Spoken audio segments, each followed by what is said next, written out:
Saludos, mi amigos. Y tu eres, mi amigos. Welcome to the latest edition of the 605 Superpodcast. I am David Bixenspan, and I am joined by the great Brian Last. How are you doing today, Brian? Hey, Bix. Glad to see you. Stay out of prison. Jail. Jail. Was that what Terry Funk said? Jail? Stay out of jail, yes. Stay out of jail. And I didn't rip off your intro either. That's a good thing about this show. Anything we say, you can kind of go back to a previous episode and get the joke finally. I'm doing good, Bix. How are you doing today? I'm doing pretty well. I think we've got an interesting show today. We've got a lot of requests. You took requests. I did. I wanted to hear what people actually wanted to hear us talk about. We should have taken some dedications. We should have taken some money. That's next. Should have done the old soupy sales thing. All you boys and girls at home, go into your parents' wallets and take out the green paper with the president's picture on it and send it to me at WNEW. And then you'll get a letter back from me from Puerto Rico or whatever it was, or Mexico, or whatever it was. One of my dad's friends when he was a kid did that. He sent like a $50 bill into soupy sales to Channel 5. Oh, jeez. Yeah. Which, you know, who knows how much of it's true, how much of it isn't true in terms of that was the reason he got fired from Channel 5 in New York. Soupy Sales, for those of you who don't know, had a children's show, although it was hip for teenagers and adults to watch it because it was hysterical. I actually have DVDs of it. And it was on Channel 5 in New York every day in the afternoon. He was so big in New York that when the Beatles had the top 4 spots of the top 5 in terms of singles in 1964, the 5th single was Soupy Sales doing The Mouse. He was a major, major thing in New York. The Mouse? The Mouse. It's him singing and dancing about, well, he does like mouse movements with his hands and his face. And how do you mouse movements with your face? Well, you'll be seeing in the Alan Blackstock playlist after the show airs. But he was very big in New York, and that's what he did. He asked the kids at home to send in money, and they did.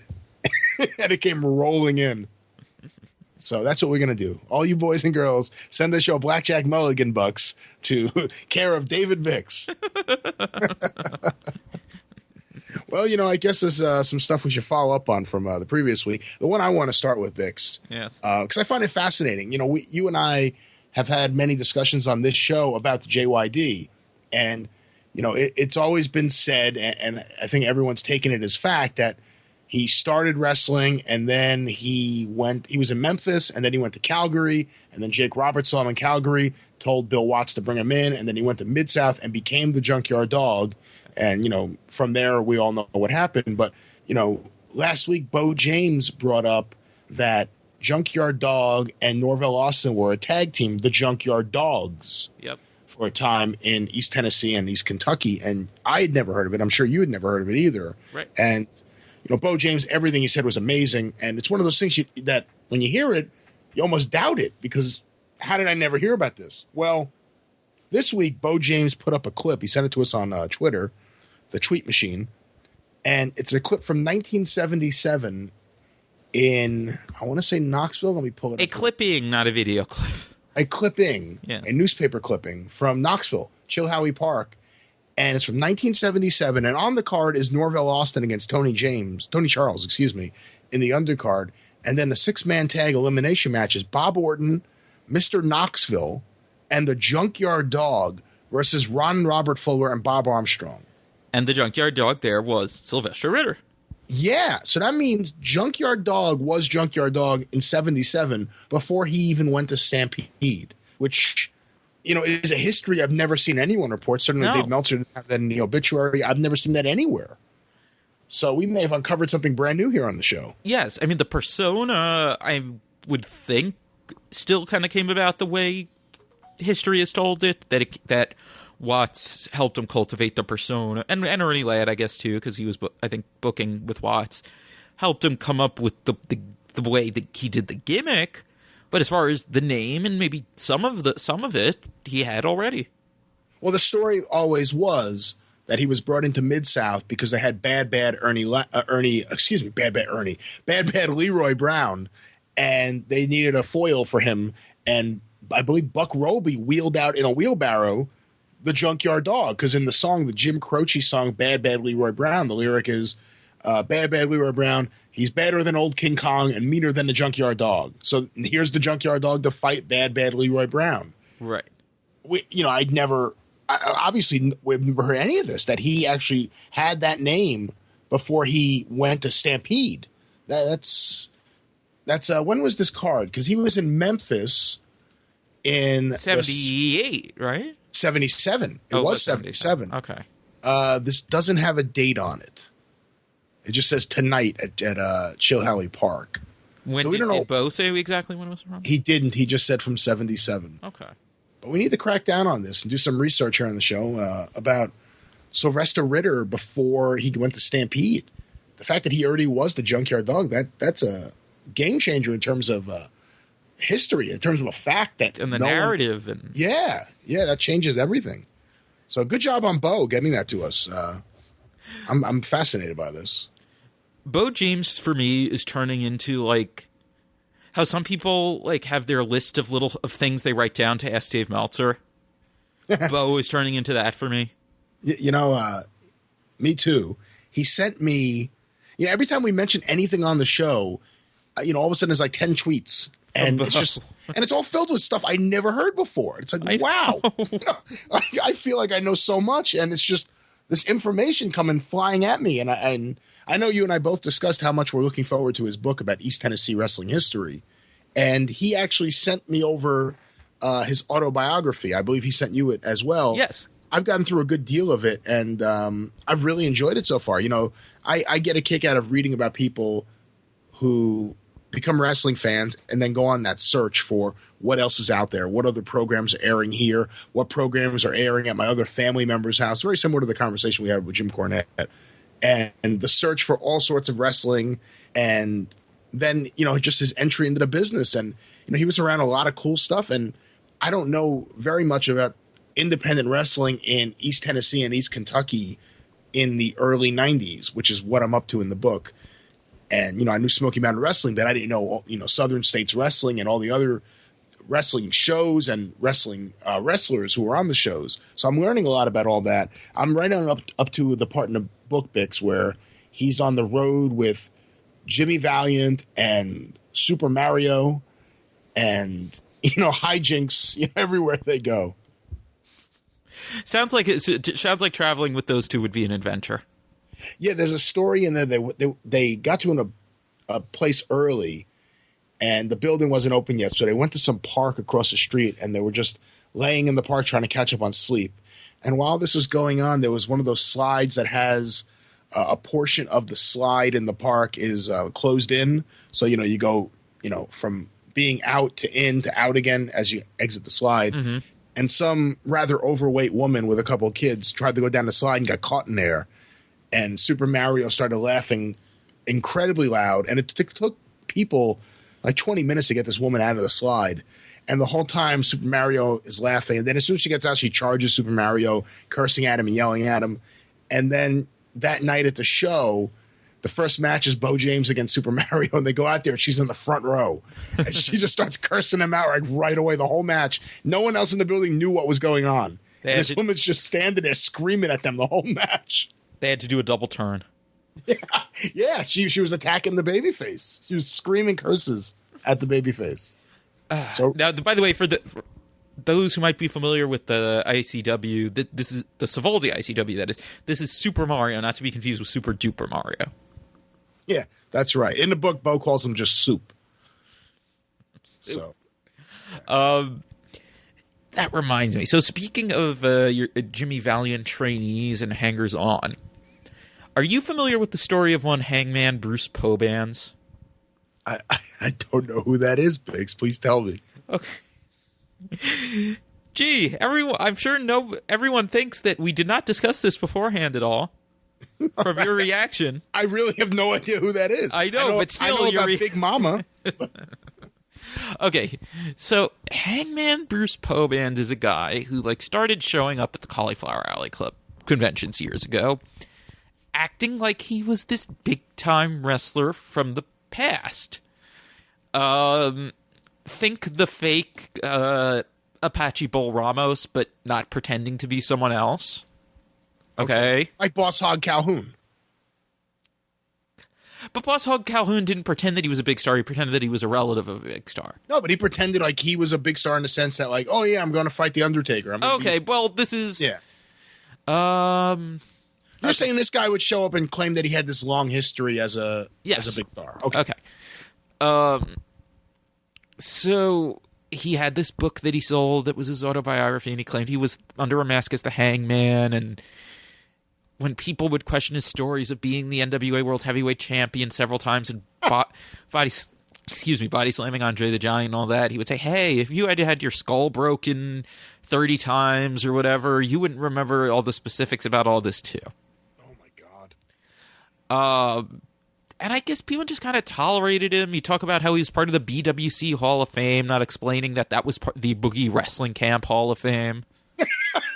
I didn't know there was a Hall of Fame for Jimmy Valiant's wrestling school.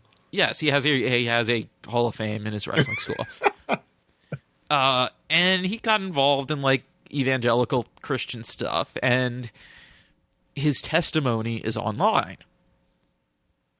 And it's truly special. I think let me find my favorite part. Let me see if I can, because I'm not going to read the whole thing. I mean, it's not that long, but while you're looking for that, I'll say it reminds me very much of something we didn't put on the show last week, but came up in our conversation with Tom Robinson. But Dennis Carluzzo had a hanger-on, a flunky, a stooge, whatever you want to call him, Gino Moore. And Gino ran the sound at a lot of Dennis's shows. Usually he messed it up. I mean, it was what he was known for. He was known for messing up the sound. He was known for wearing a really bad wig, which the rumor was he had a gun with him. In case you went for his wig, he would pull the gun on you. From under his wig? No, he had the gun not under his wig, but he had the gun somewhere on his giant body. If you went for his wig, he was going to get you. He had the wig, and then he had like a dirty NWA cap on top of it, and it was always like that. So Dennis used to call him Super Callow, because he would just say, like, you never saw Gino without the hat on the wig. And the other thing Gino was known for was making up stories, that he had been to Japan 50 times and body slammed Andre the Giant and worked with Inoki and, all these just fantastic stories. And no one believed him, but he would tell you them as if you totally believed him. He never really understood that everyone knew he was full of shit. Okay. So back to the Hangman. The Hangman. So he's talking about the business and losing, money, or how many workers besides me have spent $40 on expenses to make $20 just to perform. I'll pick up from there. This is in his testimony? Yes. Sometimes we made a few thousand for a gig. Yeah, I'm sure he did. We, quote, old-timers, remember our carny/gypsy type lifestyle, when 3 or 4 guys would travel, crammed to a car, journeying from town to town just for the love of the business. Sometimes we made good money, sometimes we broke even, and there were times when promoters stiffed us. Parenthesis, sorry, that is a whole nother horror story that almost every worker has faced at one time or another. Back to my pain-riddled body. Yes, painkillers are our lifeblood, but that is not all. You see, I tried to visit children's hospitals, senior centers, orphanages, and veterans hospitals. I'm sorry. Whenever I came to town, the smile on their faces when they shook my hand made everything worth it. And it reminded me that what I do for the fans. I tried to visit these hospitals, but everywhere I went, people said, "Who are you?" Then he talks about his stroke that he had. I shouldn't laugh at a stroke, but I am. He misspells sight as S-I-T-E instead of S-I-G-H-T. They said it was caused from his time in his ring and too many chair shots to the head. Jokingly, but being serious, I told my doctors that since they use shock paddles to bring me back to life 2 other times, that if they find me dead again, to take the paddles and shove them. What? Okay. I said I paid my dues on Earth and I'm not coming back. The doctors all laughed knowing what just happened to me. Okay. Anyway, this is the part that I love. My name in the ring is the Hangman. I try to sign all my autographs with the 3 words, hang in there. For years, I have spoken with children, runaways, seniors, etc., and always told them, no matter how bad it looks, hang in there. I hope he's signing an 8x10 of him holding like a hangman's noose. Yes, he is. It gets better. Okay. But now I was telling myself to hang in there. It's easy to give the advice, but hard to take it! Exclamation point. My mind flashed pictures of the veterans I met that had their arms or legs blown away. Military veterans. Oh, okay. I was going to say, what promotion was that? FMW? I was going to say probably Hazard, Kentucky. Had their arms or legs blown away. Those children that are struggling every day to stay alive. And those seniors that society, and more importantly, their own families had forgotten. It was hard to see a young child, about 7 years old, lying in a hospital bed with only days or hours to live. Their courage helped me pull through, and it made what I do that much more important. An example I wish to share is I was visiting a hospital, and the word quickly spread that the hangman was there. Yeah, word quickly spread. Couldn't someone get security? There's a guy walking around with a hangman's noose in the children's ward. In a mask. I would visit with the children and give out autographed pictures and some mini nooses. What? Mini nooses? It gets better. That better be on eBay. I'm going to try to find one of those. Well, this family heard about me, I hope, and they sent the nurse to track me down so that I could be promptly arrested now, and ask if I would visit their child. Note, I am in tears at this moment writing this story, because what happened will always be there with me. Will always be with me. You see, the child was 8 years old and a huge wrestling fan. He never got to meet a wrestler face to face. He didn't after this day either. And this was a dream of his. The nurse brought me to the IC ward, and we met his parents in the hallway. IC ward, is that Angelo Savaldi's group? No, okay. Sorry. So you just made me do a spit take. I hope I didn't just ruin the microphone. Their emotions hit me hard, and there was no way I could say no. I learned this boy was dying, and that doctors not expect him to make it through the night. For at least the next hour, I sat on the hospital bed with that boy. We talked, laughed, hugged, and shared a most intimate moment together. When it was I picture some kid dying in his bed, and his parents come to the room. They're like, Bobby, guess who's here? Who? You know how you like wrestling? Hulk Hogan. No, it's not Hulk Hogan. Sting. No. And then all of a sudden the door opens, and there's a guy in a mask with the noose. Like, it's me, the Hangman. That's not even Neil Gay. Or as Pat LaPrade would call him, Hangman Neil Gay.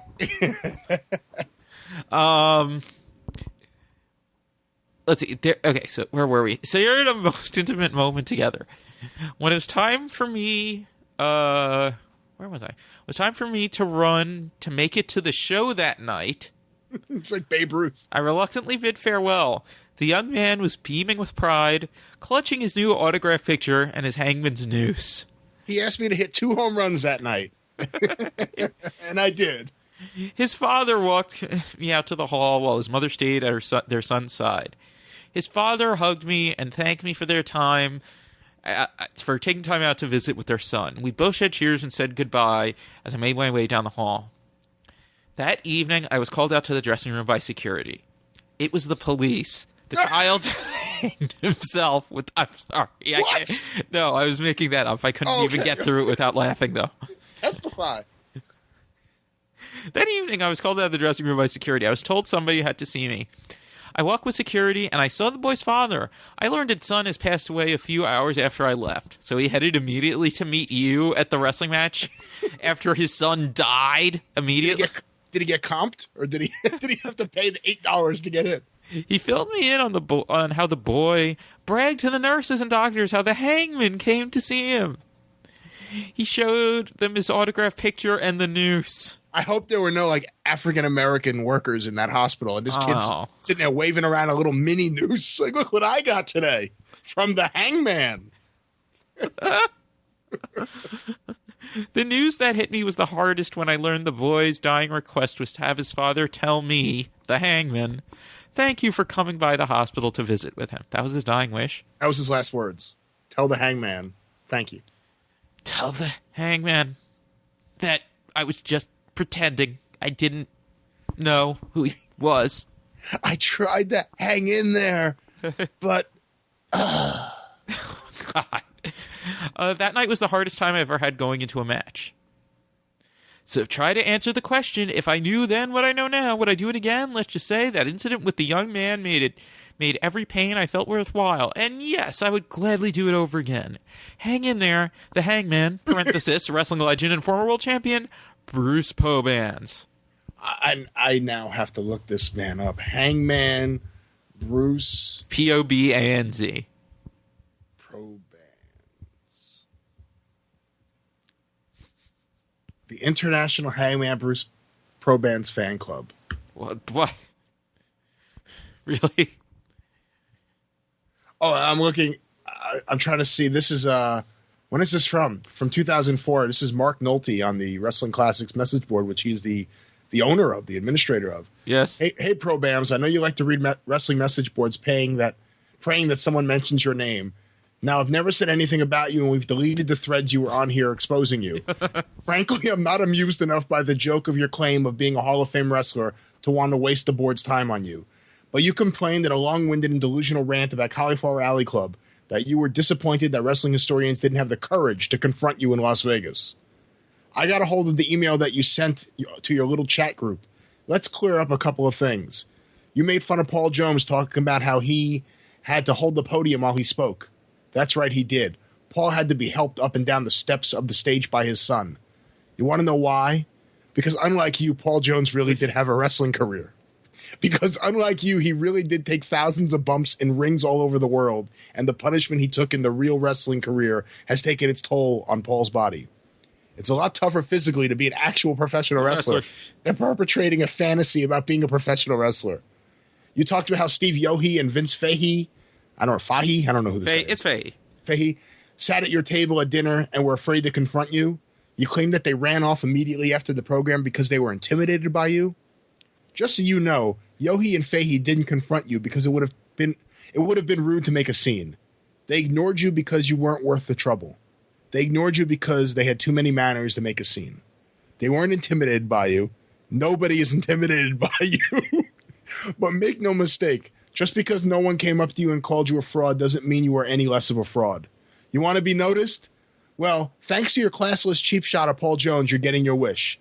Now, quit pretending to have had a Hall of Fame career as a professional wrestler and type up an apology to Paul Jones. Now, I'm not normally a fan of Mark Nolte. No, me neither. But this is great. I feel like the admins on Wrestling Classics end up being a little too, I don't know, cunty would be the word I would use. It's gotten better over the years, but yes. But this is great. Just finding out about all this is great. I mean, I had seen this. It's been a long time since I had seen this, but yeah, he would just show up to Cauliflower. Oh, and Vince Fahey was one of the founder. Was I guess the founder of Kayfabe Memories. Oh, okay. I don't know if he still posts there or anything. I'm guessing that board is in an odd state, so I don't think he's still there. There's like one moderator now, and I don't think he's one of them. Okay. Yeah. So Hangman Bruce Pobanz. Let me say this now. I'm sure Bo James is listening. Bo, please, I haven't finished reading your book yet. Please let this guy be mentioned somewhere in this book. Is he really in the Boogie Hall of Fame? Yes. No, he is really in the Boogie Hall of Fame. Okay, that is true. Okay. And he's also a semi-professional movie extra. Yeah, there's someone else. This is like 5 pages of this. Yes. Obviously, I forgot how long this was. Yeah, wow. I'm going to minimize this so as soon as the show's over, I can, during the State of the Union, I can be reading this. Actually, one of the top Google results for him is that article I wrote years ago at Cage Side Seats when the fake Stan Lane died. There was a fake Stan Lane? You don't remember the fake Stan Lane? No. Did he wear a wig? No. Well, seriously, I don't know anything. Is there a fake Stan Lane? Okay. You don't. I thought you knew the story. Okay. Was he trained by Rick Ratchet? No. Wouldn't the proper joke there be, was he trained by Paul Lee? See, that's pretty good. I give. Was he trained by Buddy Landau? Just someone. Yeah. So this is, I guess, 2010, 2011. I mean, let me see. Fake Stan Lane. Okay, this is like late winter 2011. There had been there was a guy who died who had told his wife that he was the Stan Lane, Samuel Ticer. Should I just read what I wrote so I don't have to recall this? Yeah, go for it. Last week, 65-year-old Samuel Ticer of Memphis, Tennessee, passed away.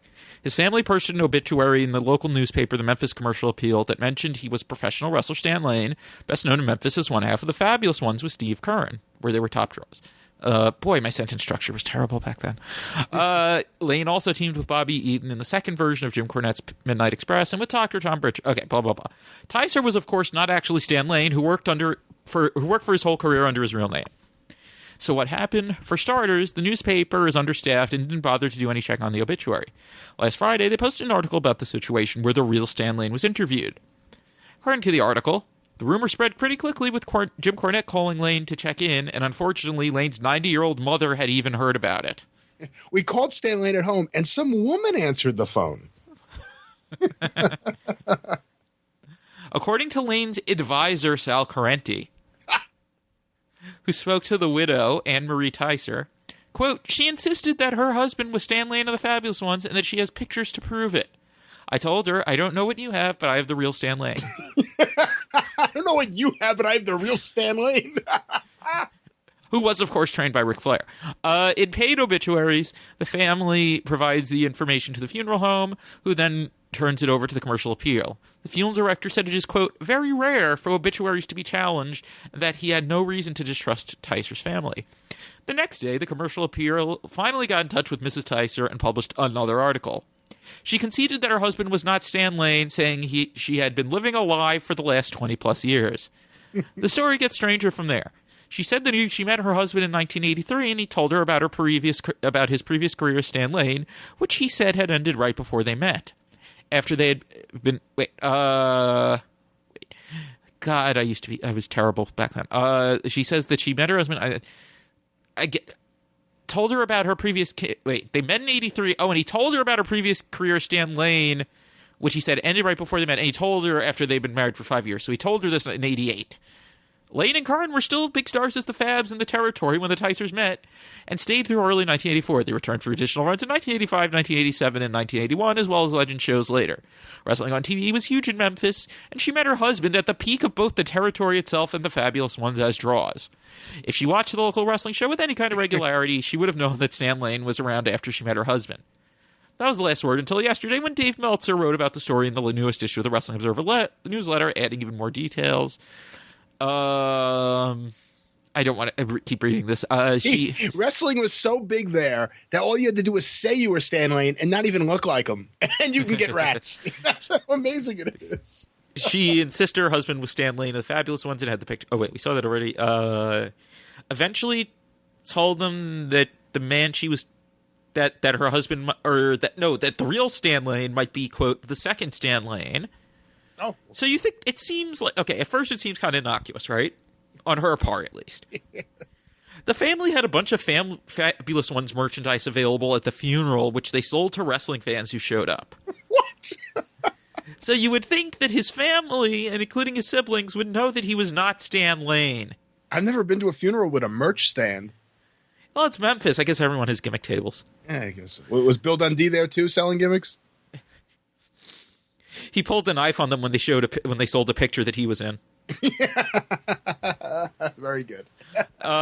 Two possible scenarios. Meltzer wasn't sure which one it actually was. Either he worked his entire family, even though his siblings should have known better, or his family somehow came up with the idea on their own as a con to sell the merchandise.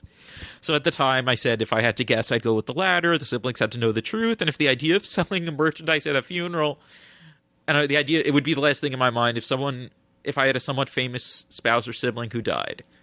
We can't be sure either way, but someone lied for sure. And then I went into the other things, like I went to Hangman Bruce Pobanz, your various fake Gorgeous Georges. Yeah. Although many of them did wrestle as Gorgeous George. One of them did. Well, there were a couple, I think. The two big ones were George Grant and George Arena, and I think George Grant was a Jack Pfeffer Gorgeous George. Okay. I'm not sure if George Arena was. Obviously, there was Bull Ramos. I mentioned fake Bull Ramos. The fake Corporal Kirshner that died. That's right. That led to WWE.com saying he died. The fake Freebird, who I couldn't find that story. That one disappeared from the internet by the time I did this. Who's the fake Freebird? It was some guy who opened an Italian ice shop. Psycho Sybil. Do you remember Psycho Sybil? No, I don't know who Psycho Sybil is. She was like a really low-level indie wrestler, and like she did like one of those empty arena videos with pre-China Joni Lauer. You know, those videos.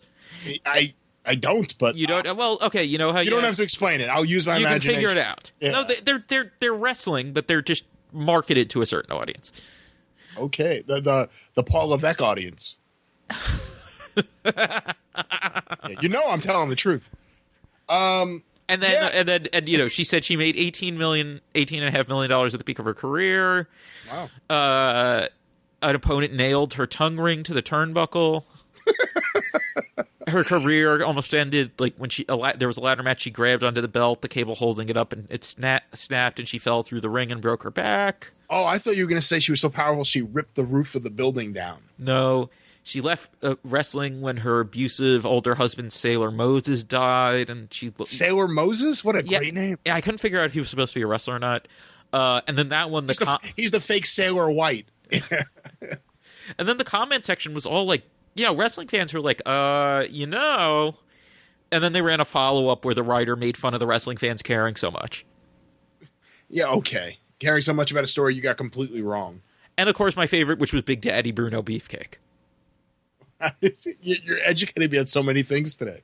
Who was that? He was a guy who, there was an article about him and his retirement or whatever, and he was... Let me see. I should have this here. Big Daddy Bruno Beefcake. Let's see, because I have the... Wait, do I really... Oh, that's right. Someone deleted... I don't know who. Someone deleted it from the article. I have it in my own copy.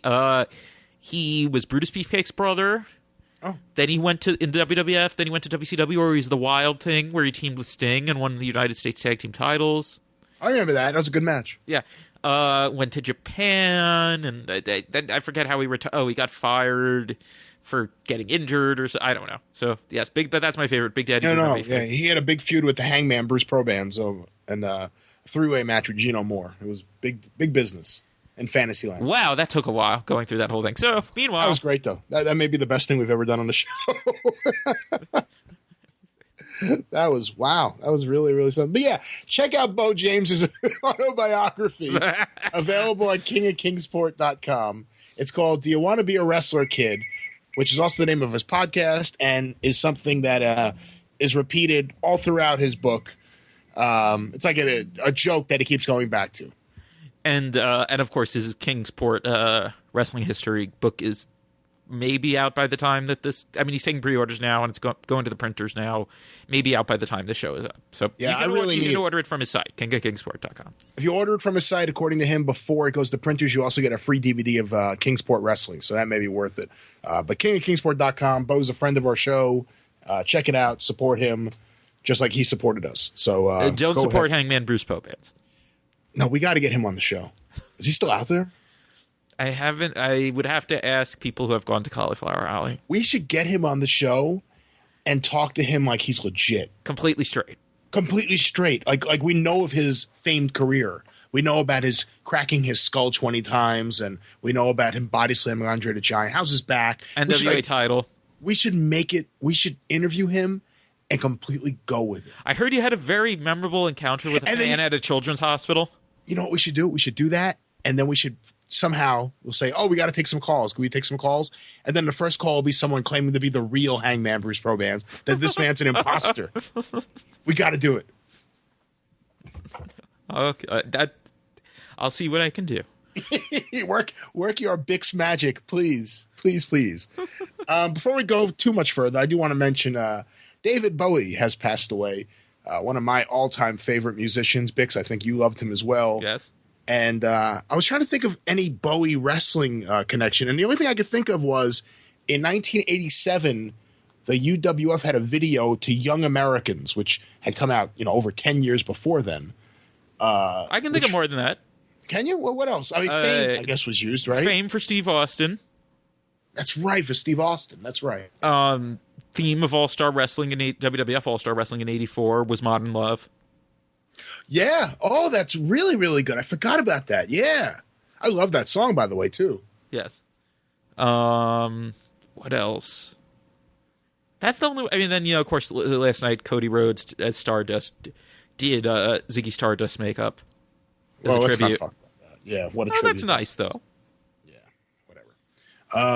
It's interesting. Everyone gives like people like Jim Cornette grief, like, oh, when he had Smoky Mountain Wrestling, he used music from another generation. But there's UWF, who no one ever says anything bad about, using Young Americans, which great song, but it come out over 10 years earlier, and no one said boo, and it worked perfectly. It was a really cool video showing all their young wrestlers who were about to be squashed by the Crockett machine. Really, really, really, really cool. But anyway, David Bowie, one of the all-time greats, and one of my very favorites, and he will be missed. But let's move right along from there. Bix, I understand this week you got your hands on some Japanese wrestling magazines. Yes. So my friend Jose Fernandez, the Lucha Libre historian, among other things, was in Japan. I don't know if on business or vacation or whatever. And he just messaged me on Facebook all of a sudden, like, "Hey, I'm at a I'm at a bookstore in Yokohama. They have these," and he sent me the link to the website because it'll be like a bunch of new like wrestling history magazines came out, I think, from Weekly Pro. And he was like, just let me know which ones you want, and I'll get them and send them to you. Don't have to send me anything. I was like, okay. And so there was a SWS one, and cool. then I got FMW and Masked Wrestlers. Well, when is the Masked Wrestlers one from? These are all new. Oh, they're all new. Yes. Oh, wow. There's like a whole series, and there was like, I'm trying to remember. I'll go back through my messages with him to find the link to the different ones they had out. Like I think there was one like about maybe Choshu and his guys going to All Japan, like lots of different stuff. So actually have them right in front of me. So I don't know. What do you want to know? Is Hangman Bruce Pobanz in the Masked Wrestlers edition? I don't think so. I think there were some that I didn't recognize. I mean, it's got Satoru Siyama as Super Tiger on the cover. Okay, so his UWF version. Which is kind of interesting that they would put him in that mask on the cover, I guess. Yeah, that is interesting. Because of how big the whole thing where the tiger mask videos, were such big sellers and stuff, you would think it would be his tiger mask.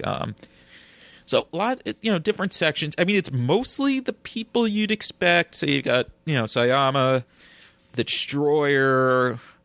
Yeah, what about how are Americans represented? Like, is Wrestling 2 in there? Well, here's what I was going to get to, though. I mean, you got, here we got some black and white. Let me see. Some of it's a little random, though. Okay, but great photos. Great full page photo of. Because I think it's covering the other tiger masks. I think this one's from All Japan, and let's see. We got Misawa's tiger mask versus Mel Mascaras. Then we've got, and I'm trying to wait. I'm not sure who this is because I'm not able to read any Japanese characters. All right. So then, though, it gets interesting because we have a section on the original Mummy, Benji Ramirez. Oh, very cool. What about La Momia? I hope I didn't. No La Momia in Argentina, though. I hope I didn't drag that out too much. Actually, wait, is this a photo of the Mummy in Japan? Yes, it looks like we have the Mummy working in Japan. Oh, cool. For who? I guess for JWA. Oh, wow. And who else? Super Strong Machine. Okay. And this one's great. There's a photo of him like with when he was younger with his mask like half off. Got a photo of him in Calgary as Sonny Two Rivers, which I don't think I've ever like really seen a good photo of him as Sonny Two Rivers before. So that's kind of cool. And you look at this and you wonder like, how did these fans think he was actually Aboriginal? Yeah. What else do we have here? A full-length spread, maybe even the same one that originally ran the magazine, of Liger's match with Hashimoto. Oh, wow. Where Liger is in his heavyweight outfit. Which, do you know the Liger heavyweight outfit? I think so. Where he's showing off that he's so jacked, which the costume hides, which is almost weird. I mean, you'd almost expect someone to look bigger in the outfit, I feel like. But, you know what I mean? Yeah. Okay, and then, this is my favorite part, honestly. Feature on the Assassins. Oh, cool. With pictures of them in Japan. Oh, very cool. Like, I don't think I've ever seen color photos of the Assassins when were they in era Japan? Before. 60s JWA era, so we've got them, working with Baba. So that's Ernesto. Okay. Ernesto and Hamilton, yeah. Posed photo with their like gold and black masks. One of them with a Noki. Just lots of cool stuff in this one. I used to have this amazing. There was this like early 2000s Masked Men magazine that I think Gong put out, which had profiles of some of the bigger names and then photos. Unfortunately, not with English characters of basically every masked wrestler in the history of the world up to that point. I remember seeing that. I saw that. And unfortunately, I don't have it anymore. But it was amazing. And just all these people you'd learn about, like, didn't I mention a couple weeks ago, like, the 80s All Japan wrestler, The V, who may or may not have a alien gimmick based on V. I don't remember you mentioning that on this Maybe show. it was on Between the Sheets then. Yeah. And he was in there. It was just everything you could think of. For some reason, this Masked Man thing also has a Tiger Jeet Singh article in the back. I'm not really sure why. But yeah, so that's that. I hope I'm not boring too much since people can't see this. And then, the FMW one has, like, interview with Hayabusa, really nice photos of all the gimmick matches and stuff, and some kind of article about Megumi Kudo, who literally has not aged a day. All right. Sabu article. Oh, then you've got, like, full picture. And the SWS one has this too, like, pictures of, like, everyone who ever worked there. Like, obscure foreigners, everyone. So, is like, there a big Koji Kanemoto section in the FMW one? In the SWS one? Why would Koji Kanemoto have been? You mean Koji Katao? Koji Katao, excuse me. What am I? I don't think there's a section about him, but no, the SWS one's interesting because you got some, like, there's some weird guys there too. Like, I'm trying to remember the guy's name. I posted like the photo, and there was like this old British wrestler there who I had never heard of before. But these are really cool. I mean, if you can find them anywhere, they're worth picking up. I used to have a really big Japanese magazine collection I got rid of over the years, but I got it because one day I was at home and Georgianne Macropolis called me up and she said, "Brian, I have a friend of mine who has to move and he has to get rid of all his Japanese magazines. Would you be interested in buying them?" And I said, "Well, it depends on the price." And he said, "Well, it'll be like $3 a magazine or something." I said, "How many magazines are there?" And it was like 80 magazines. I was like, "All right, I'm interested. Have him call me." And the next day, the guy called me. It was Mick Foley, who was moving with his family, and he had to get rid of all these magazines, and he was still on Long Island. And we had a nice talk. He was very nice. And during that call, which must have been 95, I said to him, I was like, I had always heard about this video of you jumping off your roof.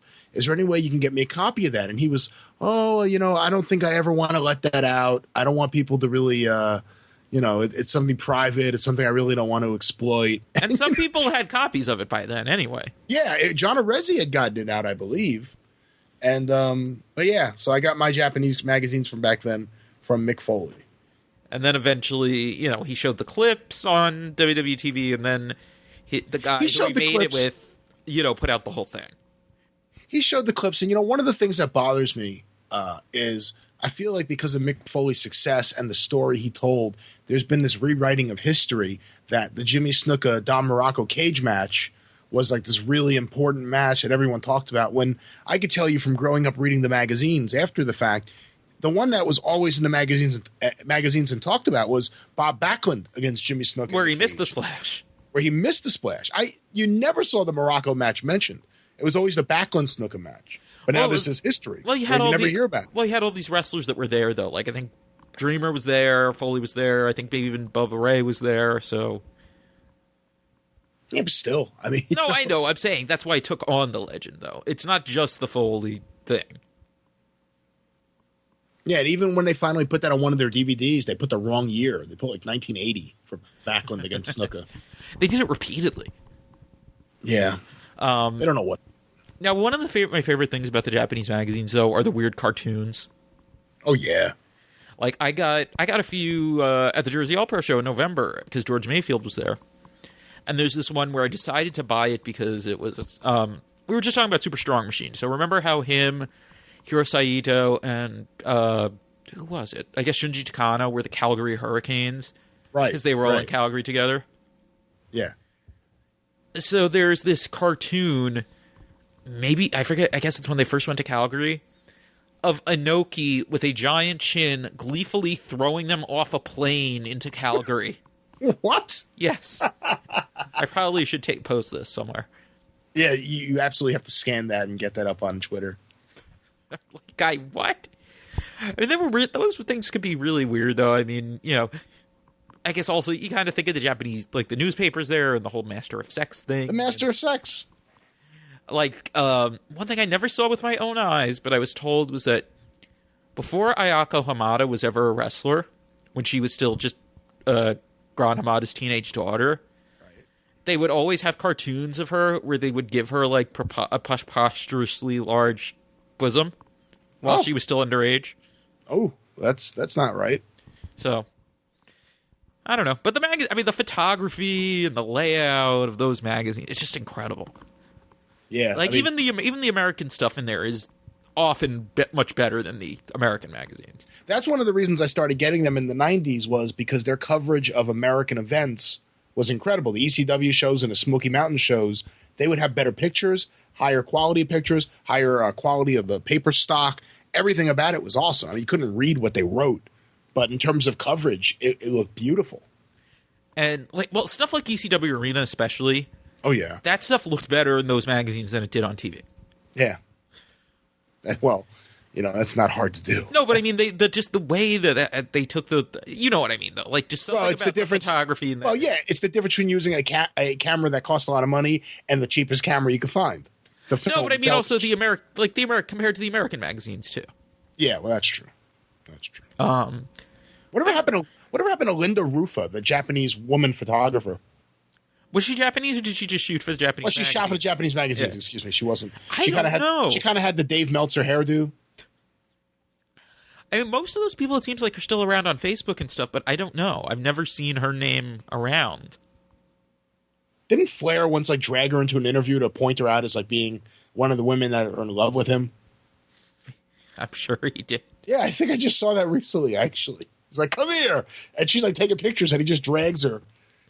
And, she's very shy and blushing, and then she leaves. No, I mean, nothing against the American photographers of the era, but it seems like... But maybe it's just also the printing quality and stuff, because so much of the stuff we'd see in the American magazines would be in black and white and everything, too.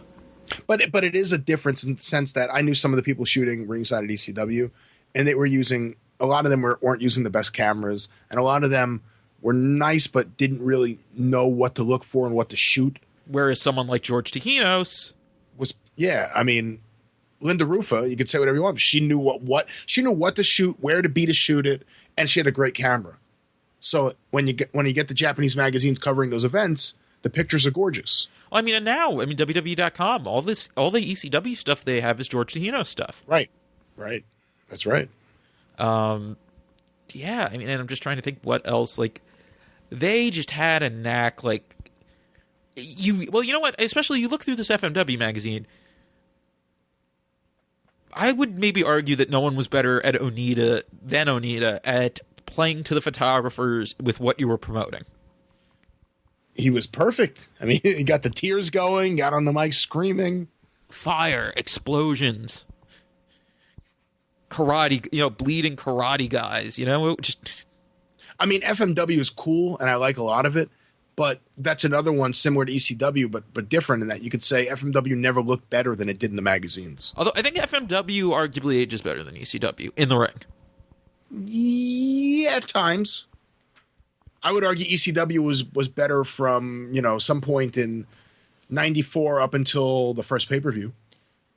FMW, I feel like, is less of its time, though, than ECW. I mean, it's not... You don't have to necessarily view it in the context of everything else that's going on to enjoy it. I agree. That's true. And also, how much have you seen of, the early FMW, the pre-explosions FMW? Very little. I mean, you're talking about, in the 80s FMW? 89, 90 FMW. Very, very little. Very, very little. See, I like Onita's thing. It's once you get it, that it's not really about the explosions. It's about him teasing the explosions. Then it becomes cooler. But I love the stuff they started with, because Frontier Martial Arts Wrestling, that name comes from him doing these mixed matches with Masashi Aoyagi. Before Aoyagi was really a pro wrestler, when he was just a karate guy. And that's how Matsunaga got into wrestling too, that he was one of Aoyagi's disciples. Yeah, I remember. And these matches are incredible, because it's this crazy heat because the crowd is like 60% karate students, 40% wrestling fans. Just that, it's just crazy. Like, you should check that stuff out. Some of it might be on YouTube. Yeah, I will look for it. You know, FMW is really just one of the most amazing success stories when you think about what was happening in Japan when it rose up, because the biggest thing in Japan was the UWF. Well, and also FMW, so radically different, rises up and has this, you know, Onita ends up drawing, you know, huge crowds in stadiums. And that indies didn't really exist. And there were no indies. Or that really had any impact. That's right. I mean, you might have had some really, like, tiny promotions. Like, you know, you had your, you know, university wrestling stuff, which doesn't really count. But, I mean, before, like, 89, when FMW starts and Ryu Mago starts his first promotion with Pioneer, there's not really any indie wrestling. And he got pretty successful pretty quickly. Yeah. I guess that's it as far as the magazines for now. I mean, anything else you have to say as far as that, or... No, I think we covered the Japanese. I mean, other than the fact that I can't actually see what you're looking at, I think we covered the magazines pretty well. Yes. Yeah, I mean, go look on eBay. I mean, if you want to get an idea of the magazine, or look at places like, I guess Masanori Hori's site has a lot of Japanese magazine scans if you can still find the archive version, right? Oh, cool. I don't know. I haven't been on Masa's site. You've never seen his website? I've seen like pictures of him with everyone, but View from the Rising Sun. If you can still find it, it'll be on. I think it exists on one of those GeoCities archive sites. I used to love, like, when Masa used to send me mail all the time in the 90s, and I would get like a piece of paper with like his letter to me, and he would it was like Xeroxed, and around it would be pictures of him with like every wrestler who was on the most recent tour, and then I would get a schedule of every upcoming Japanese wrestling show for like a month. Awesome. Yeah, it was awesome. Masa's a great guy. Yeah. All right, so where are we going next, Brian? I don't know. You know, I just had a weird thing pop into my head. And I'm just going to briefly bring this up. And as we are wont to do. Yeah. And we'll see if anyone cares about this and we talk about it more. But, you know, we're talking about weird Southern independent wrestling groups. Do you know anything about the VWA, the Virginia Wrestling, I don't know, Association, Alliance? I'm not sure exactly what it was. They had the VWA hotline. Okay, yes. I know about this mostly via thing. Oh, you've told me about this a little. I know a little bit that Tim Knowles told me. Yeah, Tim Knoll and Dave Lane would know plenty about it. But it was a Southern promotion ran by a guy named Dave Lehigh. And the wrestler who I remember the most from it would be the Southern gentleman, Jeff Collette. Because it was when Cornette and Stan Lane were taking indie dates, the real Stan Lane, were taking indie dates. And like in the magazines, I saw pictures like, here's Jim Cornette managing Stan Lane and Jeff Collette. And I was like, who's this guy? And then I later on saw the VWA hotline, and they had Marty Gorman, the famed Brooklyn, New York fan on there, insulting the callers and yelling at the caller. It's one of the most amazing artifacts of wrestling. And then I believe it ended because Jeff Lehigh left his wife and kids and ran away with one of the wrestlers. It's wrestling. I mean, that's wrestling. That's wrestling for you. I don't know. If I got any of that wrong, I'm sure someone will tell us, but that just popped into my head thinking about weird things. Speaking of weird things, you know what? Right now, why don't we get the Dennis Carluzzo story of the week out? And this is going to be a quick one, but we had an extended one last week, and we have some cool things planned for this segment in the upcoming weeks. Dennis Carluzzo, for those of you who are new to the program, was a promoter in the Northeast, specifically New Jersey, some stuff in Pennsylvania, who passed away in 2001, but was a great friend of mine, someone who treated me really great, someone who gave me a lot of opportunities in wrestling business, and someone who I had more fun with than you could even imagine. And he did a lot of great things for a lot of people, and was a funny, funny guy. And every week on the program, as Jim Cornette suggested we do, we tell a story about him. And I'm going to tell a quick one. I remember that Gino Caruso. You remember Gino Caruso, Bix? Mr. Italy. Mr. Italy, Gino Caruso. I must admit, I never liked when he was on shows because he just bored me. I never was a big fan of his. But at some point, he got a new gimmick. He was going to be the Great Caruso. And it was kind of like... Did he blow green mist? No, that would have been awesome. Green and red mist. Because he was Mr. Italy. That would have been awesome. But no, he became the Great Caruso. He was like an opera lover or something. And Dennis had the idea, and my God, I wish this had happened, because I can't even tell you the amount of times I've just started laughing in the middle of the day for no reason, thinking about this. Dennis was going to do something where after a match, Gino Caruso, the Great Caruso, kept beating down his opponent, and they're ringing the bells, and the referees can't pull him off. And he would get on the mic and he would yell, "It's not over until the fat lady sings." And then he would go back and keep beating the person. And then again, he would do, "It's not over until the fat lady sings." And he would do this like several shows in a row. And then finally there would be a show where he would go, "It's not over till the fat lady sings." And Dennis was going to get a fat woman to come out with a Viking helmet on. To make the save. And just get on the microphone. And she was just going to go, "It's over." And then he would stop and leave with her. And it's the biggest regret I have in wrestling is I never actually got to see that it never happened. Of Gio Caruso's post-match beating of his opponent ending when the fat lady came out and declared it over. And that's our Dennis Caruso story of the week. Do you know why he didn't end up doing that? I don't. I mean, a part of me thinks it could have happened when I wasn't there, but I actually just think it never happened. I'm pretty sure I would have heard about it at that time. I don't know. I don't know why. I mean, it could have been he couldn't find the right fat woman, or it could be he couldn't find the Viking helmet, or it could be just that like he stopped using Gino. I mean, it could be a whole number of things. But that was one of those ideas Dennis had that I thought was the funniest thing ever. Tomorrow, I'm going to call the ECPW school. I'm going to ask Gino Caruso about this. Oh, please do. Please do. Does he still... That's his school, right? ECPW? He had a school. I don't remember if that's the name of it. But he had a school in Jersey that he ran shows at, that, like, right? He did. I don't know if that's the one, though. I think that's it. Which one is the... I just found this WrestleTech. Do you know WrestleTech? Wasn't that ECWA? Maybe. It's the WrestleTech School of Professional Wrestling. Here's their brochure. Delaware, right? Let's see. Mission statement. The purpose of WrestleTech is to provide safe, reliable training, blah, blah, blah. WrestleTech is the new professional wrestling training center operating in Newark, Delaware. Yes. Okay, so it's ECWA. I actually remember telling me jokes about this one that I'm not sure if I should repeat on the air. Well, let me see how much these Jim cost. Kettner. I never told you anything. Jim Kettner, I've heard stories and everything.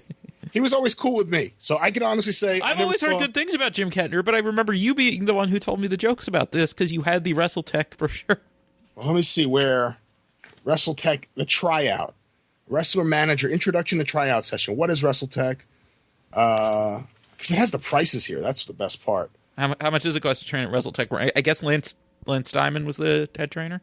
I guess so. Well, there's different courses. There's learn to be a wrestler, learn to be a manager valet, learn to be a referee, learn to be a ring announcer, learn interview and microphone skills. That's a separate course altogether. You really need to learn to be a ring announcer? Learn character development. Let me go to that page. Learn to be a ring announcer. I'll go to the cost at the end. Course covers enrollment. What is professional wrestling? Respecting and protecting the wrestling business.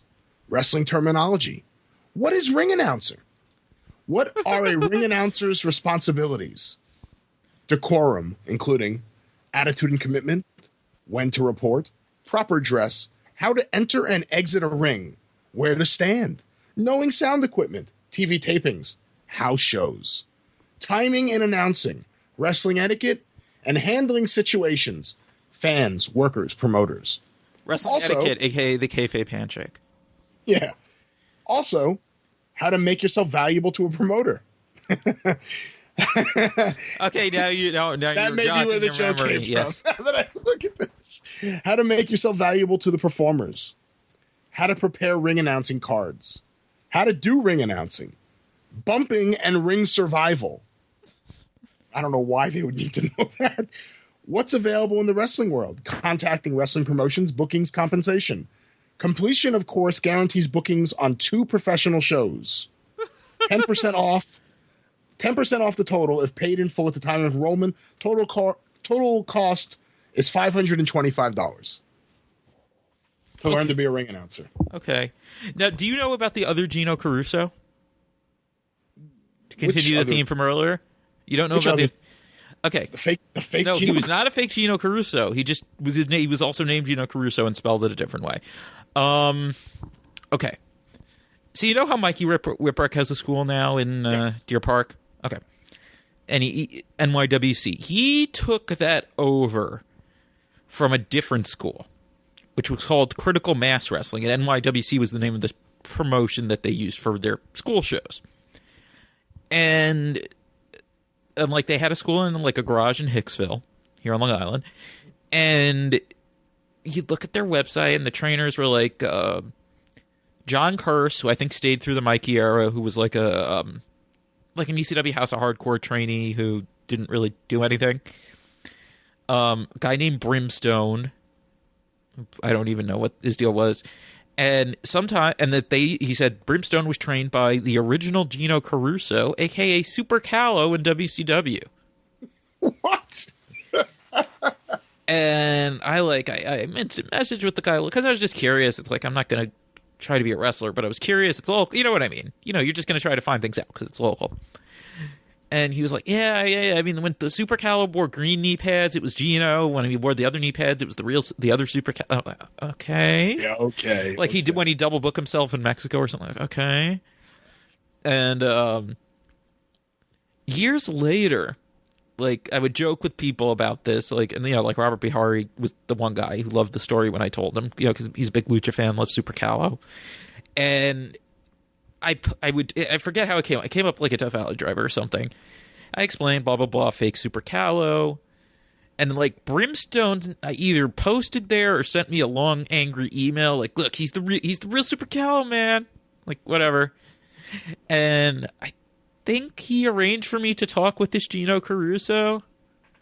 I forget if he wanted me to by phone or it didn't end up happening, but yes. And that you'll occasionally see, like, because he ended up like helping out at like the Dudley School.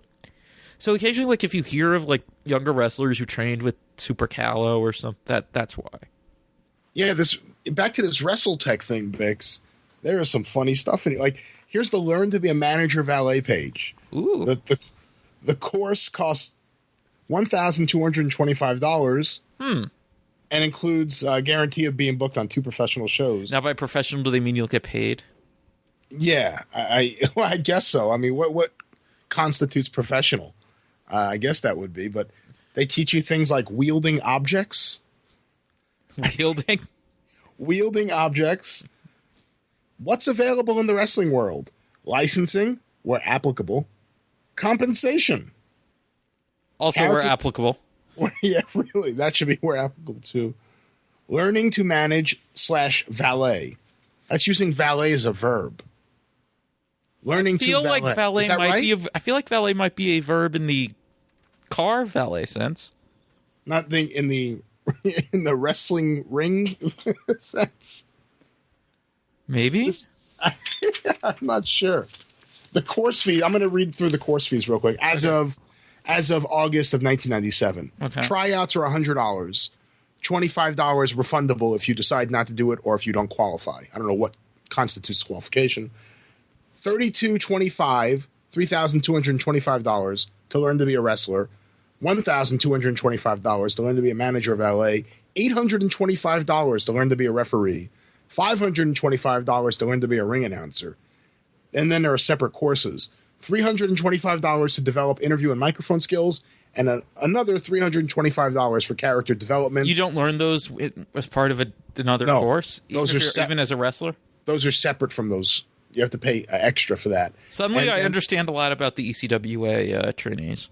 And then it is $10 for ring time per session, or you could buy ring time for a month for $40. Wait, that's on top of the dues? Yes. Wow. That's even by the standards of a wrestling school, that's kind of a racket. It was a racket. I mean, I remember when this came out, we would sit at Dennis's shows and just laugh our asses off about this thing. But anyway, that's WrestleTech, everyone. We're going to move on to a couple other things. Let me I got my book right here. American Desperado. So I mentioned this to Bix, and I wanted to bring this up on the air because our listeners are really good at getting back in touch with us and telling us things we don't know. So there's a movie I love on Netflix, a documentary called Cocaine Cowboys. And then there's Cocaine Cowboys Reloaded, which is they took the original film and recut it and added in additional scenes and made it even better. And it's about Miami. It's about 2 drug smugglers and their relationships with the Colombian cartel based out of Medellin, as well as Griselda Blanco, who was known as La Madrina the godmother. And I love that movie so much, I bought the book by Jon Roberts, who was one of the smugglers, one of the cocaine cowboys. And as I'm reading this book, he starts talking about his bodyguard, who was a professional wrestler. So I'm going to talk about this on the air, tell a couple stories. And if anyone knows more about this guy, get in touch with us, because I want to know more about him. So are you going to reveal as you're going on who this is? Because I mean, I'm going to reveal. I know who we're talking about, But before I get that, I want to say the beginning of the chapter has one of the lead investigators from the Miami-Dade Police Department talking about what they knew about Jon Roberts, who they didn't know exactly who he was. That's why they never caught him. We started arresting low-level Colombian dopers who would tell us about a bearded gringo. They'd say the bearded gringo was there when they landed the plane. The bearded gringo was in the room with the money. The bearded gringo was everywhere. Does he have a name, we'd ask? John. For years, we were looking for John, the bearded gringo. We got very little pieces of information. He was a psycho Vietnam vet. He was extremely violent. He traveled with a giant. A giant? Are you kidding me? They'd insist. The gringo works with a giant by his side. And that's what we went on for years. John, gringo with a beard, travels with giant. And John then explains who his giant is. Now, by the way, the bearded gringo sounds like a great name for a dive bar. Sounds like a great name for a tag team, the bearded gringo and the giant. That's awesome. Book that, someone. So he's talking about his need for a bodyguard and a driver. He goes, I found all of this in Brian Carrera. Brian was a knockabout Italian kid raised in Florida. I met him through Bobby Era, who would give him odd jobs collecting debts. He was a couple years younger than I was. He was large. He was 6'6" and weighed about 300 pounds. He was a freak of nature. He could squat 600 pounds. Brian was crazy about steroids. I never heard it put that way before. He was crazy about steroids. His legs looked like something from an elephant. When Brian and I first met... Something from an elephant? His legs looked like something from an elephant. There are a lot of things that could be from an elephant. Yeah, they're all big. But I don't know why I said that. When Brian and I first met, we mostly worked out at the gym together. Sometimes I'd give him little jobs. He was the guy who went to International Inn and helped me deal with Henry Borelli when I had to shoot out his guy's knees. We slowly built trust between us, and by the early 1980s, he became my full-time driver. Brian had a heart as big as his monster body. He was the most loyal guy I'd ever had with me. He had such a big heart. He was working as a drug enforcer. God almighty, he was big. Brian once seated behind me in my car while I drove. There was an accident ahead of us, and when I slammed on the brakes, Brian broke the seat behind me and nearly crushed me to death. And then now they have a quote from Mickey Monday. Mickey Monday was the fellow smuggler who worked with Jon Roberts. You remember Luca Brasi, the goon in The Godfather? Brian was John's Luca Brasi. Brian would shadow John. It was like he and John communicated telepathically. If you were with John someplace, he would stand up to leave, and Brian would appear outside with the car. No words would have passed between them. It was unreal. Did John tell you what Brian's day job was? He was a professional wrestler. He dressed up in a costume, went to arenas, and wrestled as a character named The Thing. And now this is back to Jon Roberts. Kids loved Brian. He worked for me during the week. Then Saturday nights he'd go to an arena or gym somewhere and put on his show. He wore his costume. He had a following. He'd give out autographed pictures. He was nuts in the ring. He would put razor blades in his gloves and cut his own face so he'd bleed and make the fight look better. Brian was truly insane. He got addicted to horse steroids. I blame myself for this. I had my racehorse business that I started in order to launder money, and Brian spent time in the stables with me. Back then they had a drug called, Equipoise? Equipoise. That you'd give to your horse to make him stronger. See, we know this because we're wrestling fans. Equipoise was not just a steroid. It had a horse testosterone in it. You would give it to a gelding, a horse with its nuts cut off, and it would give him back his male hormones. It was a heavy, oily juice that came in IV bags. You'd hang it by the horse and drip it into his veins. I came into the barn one day, and Brian had a bag of Equipoise hooked up to his arm with the needle. Oh, Jesus. He juiced himself with horse testosterones and steroids every couple of weeks. You can imagine where the guy's mind was. After years of shooting up that shit, he had very little mind left. I'm not judging Brian, but if I unleashed him on someone, he would go nuts. I only used Brian if I absolutely needed him. By the 1980s, I went out of my way to avoid trouble. If a guy accidentally bumped my car on the street, I wasn't going to jump out and kick his ass. Even if the accident was his fault, I'd buy the guy a new car. So later on, if he found out I did illegal things, he'd think, wow, this guy bought me a new car. I saw him do something illegal yesterday, but I'm not going to tell on him because he took care of me. That was my theory. Treat people good. Hold on 1 second. Let me skip ahead. It was... Okay. This is... These are the two really good stories right here. It was always these pissant nothing guys who'd end up giving me the biggest problems where I'd need Brian's help. One time, it was a couple of kids I hired to drive a boat. The Colombians had a commercial fishing trawler in the Gulf with several thousand pounds of cocaine. Mickey was tied up with a smuggling job, so instead of using his boats, I found freelancers with their own boats. Most people who worked for me had fear, either of my personality, or because they knew I was involved with insane Colombians. Somehow I'd failed to instill sufficient fear in these two kids I hired. They went out to their fishing boat, picked up the load, put it in their car, and left where they were supposed to. They picked up another car with their fee.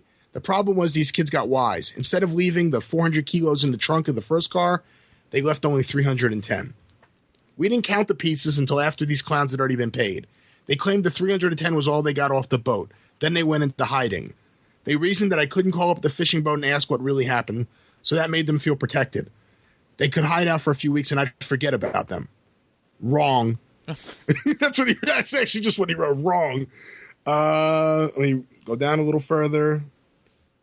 So where does the things come into this? Yeah. Months and months passed, and one day Brian and I are driving out on the turnpike in a new AMG I just picked up. Even though I called Brian my driver, he usually sat beside me. He was my extra set of eyes. Out of nowhere, Brian says, "John, it's those kids." They zoom up in a little piece of shit Japanese car to our right. They see Brian's fat head in the seat next to me and try flooring their car.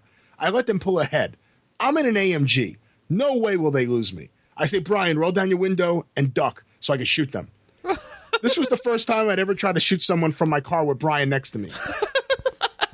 Guns were not Brian's forte. I really wish I was reading this. I just kept saying Brian over again.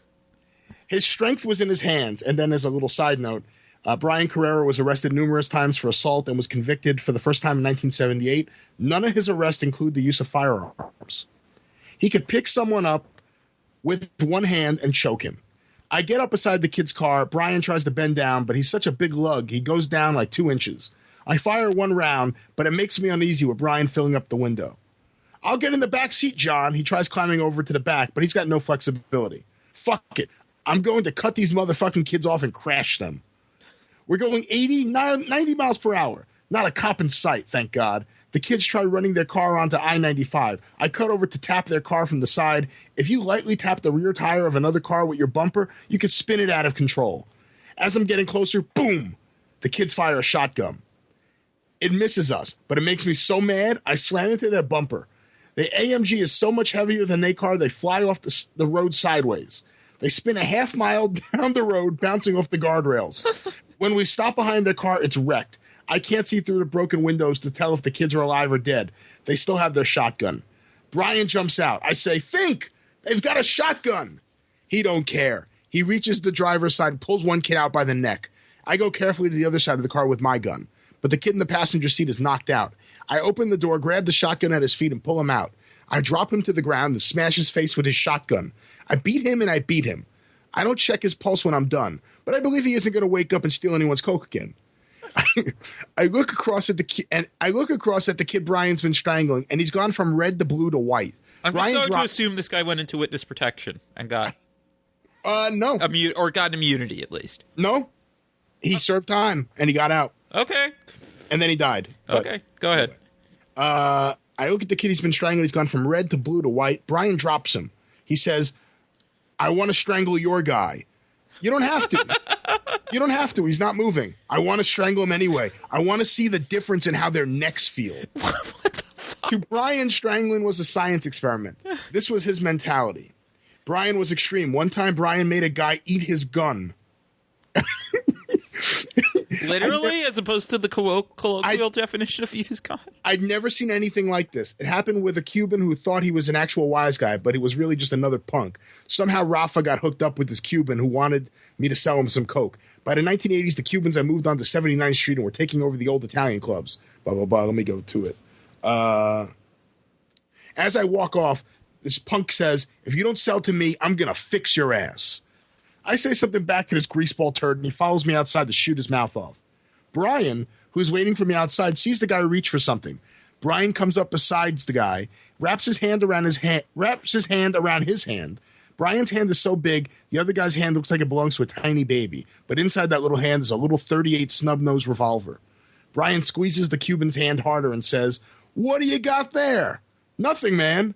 It feels like a gun." Brian uses his other hand to lift the guy by his throat and jam him against the side of a building.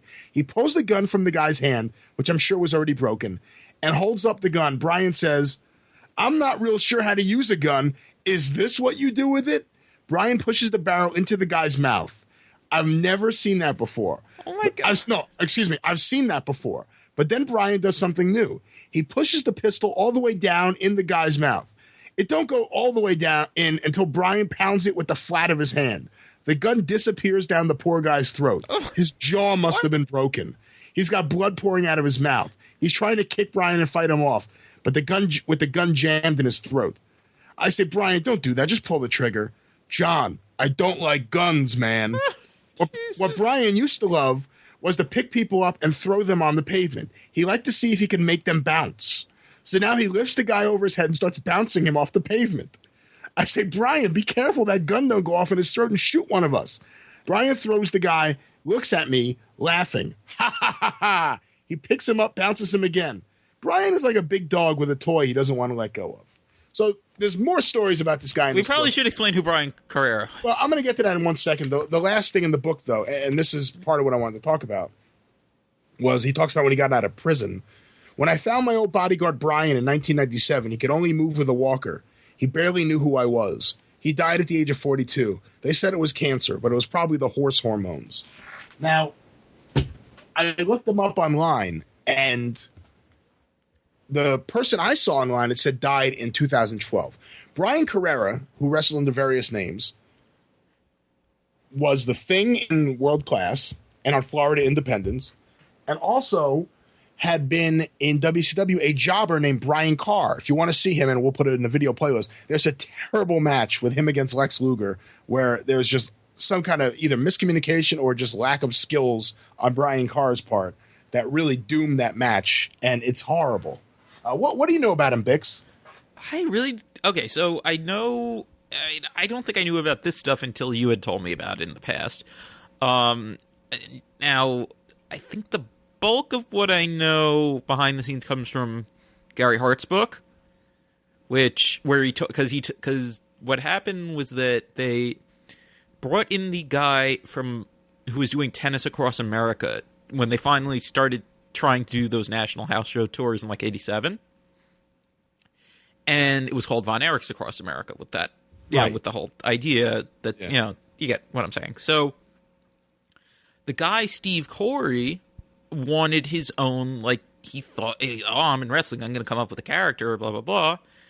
And his was the Thing, who he originally wanted to call the Amoeba. And I don't know. So the thing to figure out is, like, how did he know Brian Carr? I don't really know. But he comes in and he starts on TV. I'm trying to remember, who was his manager? I don't remember off the top of my head. It was one manager sold him to another manager. And he's the Thing, but he's terrible. He's so bad that they decide they're going to do an angle where it turns out that he's not the genuine Thing. That his manager, who was Vince Apollo, maybe? Again, I'm a blank had on been this. sold a bogus Thing. So then they brought in Rip Morgan as the real Thing. And there is a similarity in look, too, between Rip Morgan at that time and the Thing. But he didn't have the Thing's like hair coloring and face paint and stuff. And horse tranquilizer, or horse hormones. Yeah. Well, here's a picture in the book. There's one color picture of the Thing in his wrestling outfit, and it's kind of like a missing link thing. White face, blue hair, and it says, "To Jon, great gym owner and good friend, good luck. Your good friend, The Thing, WCW, ECW, Hardcore." P.S. Hang in there. Did he ever work for ECW? I have no. They did use a lot of Florida guys on those early Florida shows. I mean, yeah, maybe. We need to find out more. A lot of guys have claimed they wrestled places that they didn't actually wrestle. Yeah, so. That's true. That's true. I remember one of the world's strongest man competitors, when he died, claimed he had wrestled, including in ECW, and that wasn't true. I mean, it was like announced when he died. So, So what's the name of the book? The name of the book is American Desperado. Okay. And it is, if you're into like drugs and guns and murder and Colombians and Italians, it is one of the best books you'll ever read. And the great thing is, Jon Roberts wrote it with this guy. What's his name? Let's see. Evan Wright. And it's great because Jon tells a story, and then there's always little side notes from Evan Wright, like, I couldn't confirm this, or I checked with the Miami-Dade Police Department, and they said this is exactly what happened. Because so many of the stories are just outlandish that the ghostwriter, the guy who wrote it with him, actually went out of his way to confirm every little thing. So it's really, really good. And if you're into Cocaine Cowboys or Cocaine Cowboys Reloaded, get this book. It's just so amazing. I couldn't put it down when I started reading it. Is it just all stuff like this? It is, and he came from New York. He was born to the Riccobono family, which was a big, mafia family in New York. And then he had to flee New York, and he went down to Florida, and he got involved in the cocaine business. And it's just, the whole book is just out of control. It's amazing. I can't endorse it enough. I love this book. Not the only wrestler to have done horse steroids either. I mean, I don't think other wrestlers mainlined horse steroids though. Yeah, in the stable. He actually did it in the horse stable. Like, imagine he's just like sitting there reading a book, like trying to hit, like, oh, hi, look what I found. This stuff's great. And you know the Road Warrior Hawk rhesus monkey hormone story, right? Is that the one where Bill Watts confronted him? Yeah, the Bill Watts said he was shooting rhesus monkey hormones, and he told him that every morning he woke up feeling like the first thought he got in his head was, I want to kill someone. Yeah. And the Watts line was like, oh, that's a wonderful way to live. Apparently that was like a big thing in bodybuilding at the time. Rhesus monkey hormones. Jesus. Could you imagine, like, I just want to look like a little more jacked? Now, we came out in Road Warrior Hawk being like, I need to look more jacked. I'm going to shoot monkey hormones. No, man. You know, I spent a lot of years weightlifting and bodybuilding and stuff, and I never would touch anything. I would never touch anything that's going to mess with my dick. That was my whole philosophy. Anything that's going to mess with my testicles, I'm not even going to even consider. So I never did. But, man, it's crazy. It's really, really crazy. But let's move on, Bix, because there's a few other things we want to get in this week. One thing is, I saw a video. Someone had suggested it on Twitter, and then I actually didn't know too much about it, so I looked it up, and I know that you know plenty about it. It's Mark Killeen doing a promo for Kahn. Yes. And I somehow had missed this, and I'm in a way, I'm upset that I had never seen it before, but I'm happy I finally got to see it because I woke up my family laughing the other night at Kahn running out of the water. First question would be, Bix, is this another one of these videos filmed on Jerry Jarrett's property? I'm trying to figure it out because what is that body of water?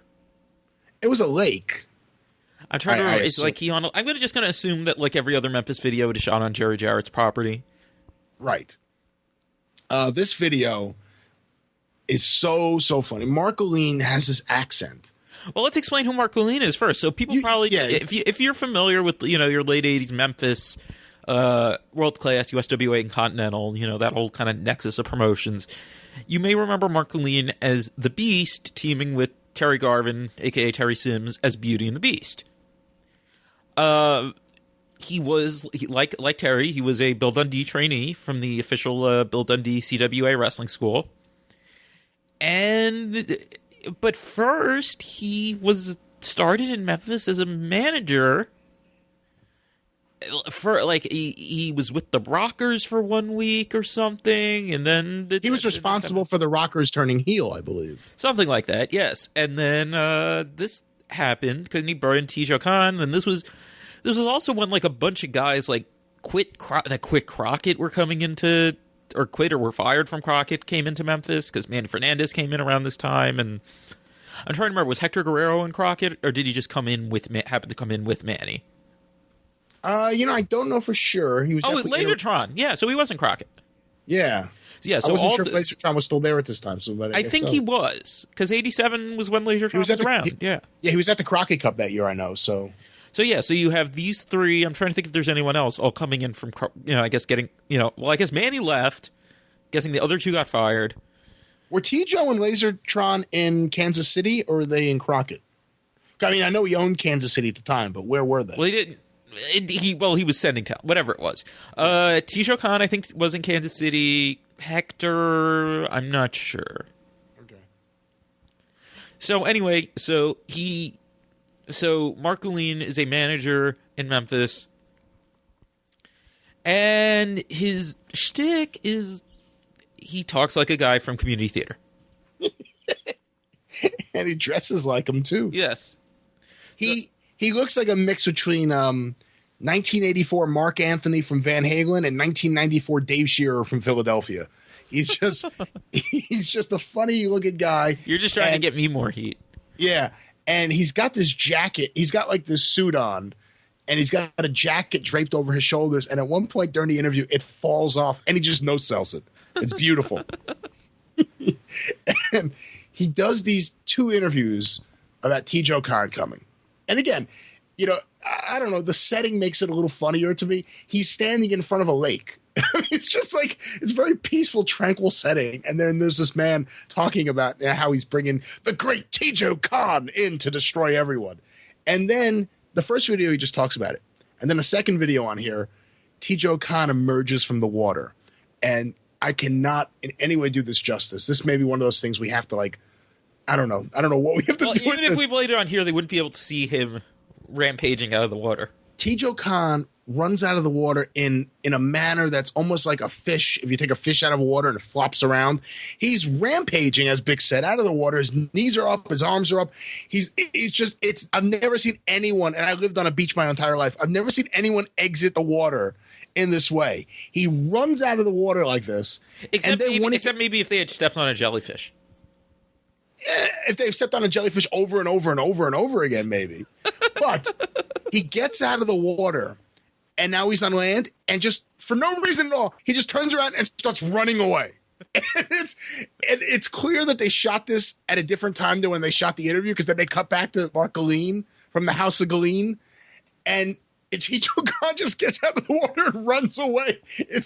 I'm telling you, I laughed so hard at this over and over and over again last night. It's one of the funniest things I've ever seen in wrestling. And then he announces he's bringing in another wrestler. If you remember the giant Kamala. He's going to bring in a wrestler that will turn Kamala pale, as he put it. And the wrestler's name is Umamba. Which me and Bix need to do some research. Did Umamba ever show up in Memphis? This is one of the greatest things from Memphis I'd never seen. I'm so happy to have found this. Umamba sounds like almost something like someone would come up as an incredibly strange wrestling version of Kamala. Yeah. I just found my old, speaking of incredibly strange wrestling, my old J.R. Benson Ron Head newsletters, The Blade Rope. Oh boy, you were looking for a week where I would mention Ron Head or incredibly strange wrestling. I was. Well, these newsletters are pretty I thought you didn't want to talk about it because you didn't want to horrify the listeners. I don't want to horrify the listeners, so I'm not going to mention too much about it, other than to say these newsletters would talk about the action that was happening in CCW, which was their organization with California Creative Wrestling, with wrestlers whose names would surely offend almost everyone. Although one of the great wrestler names they had was Harley Racist, which I always thought was really, really funny. And they did this newsletter to talk about the disgusting matches they were having. It's actually really funny stuff. But one day they knew Chris Jericho from Smoky Mountain Wrestling, and they sent Chris Jericho a copy of the Blade Rope. And he's sitting there reading it in the WCW locker room, just laughing his ass off. And Steve Regal comes by, William Regal, whatever you want to call him. He's a very regal man. He's a man's man. He shows up and he says, oh, Chris, what are you reading? And Chris goes, oh, this is a thing my friends wrote. It's the funniest thing. And Steve Regal takes it and looks at it and doesn't say anything. And he's glossing through it. He's reading about, the matches over infected hypodermic needles and all the things they had in there. And he gives it back to Chris Jericho and he goes, the Blade Rope. And you seek this out. And then he turned around and walked away. Which is like the most William Regal thing ever. That's really, really funny. But anyway, as always, I know we always plug him, but Alan Blackstock does a really great job of putting a video playlist together for us each week. And between the sheets. And between the sheets, he's really just a fine gentleman. And we always post it on Twitter, and maybe we need to also include it in our posts on the page. Yes. It's done. Because I feel like so many of the things that Bix and I talk about, you need to actually see what we're talking about. Like this week, we're going to have, you get to see The Thing, Brian Carr versus Lex Luger. You'll get to see Mark Killeen presenting T.J. Kahn. Lots and lots of things. And but as always, I want to thank Alan Blackstock for all the great work he's doing. Thank you so much, sir. I appreciate it. And let's move along, Bix. Now, I guess now we're going to do the listener requests. Yes.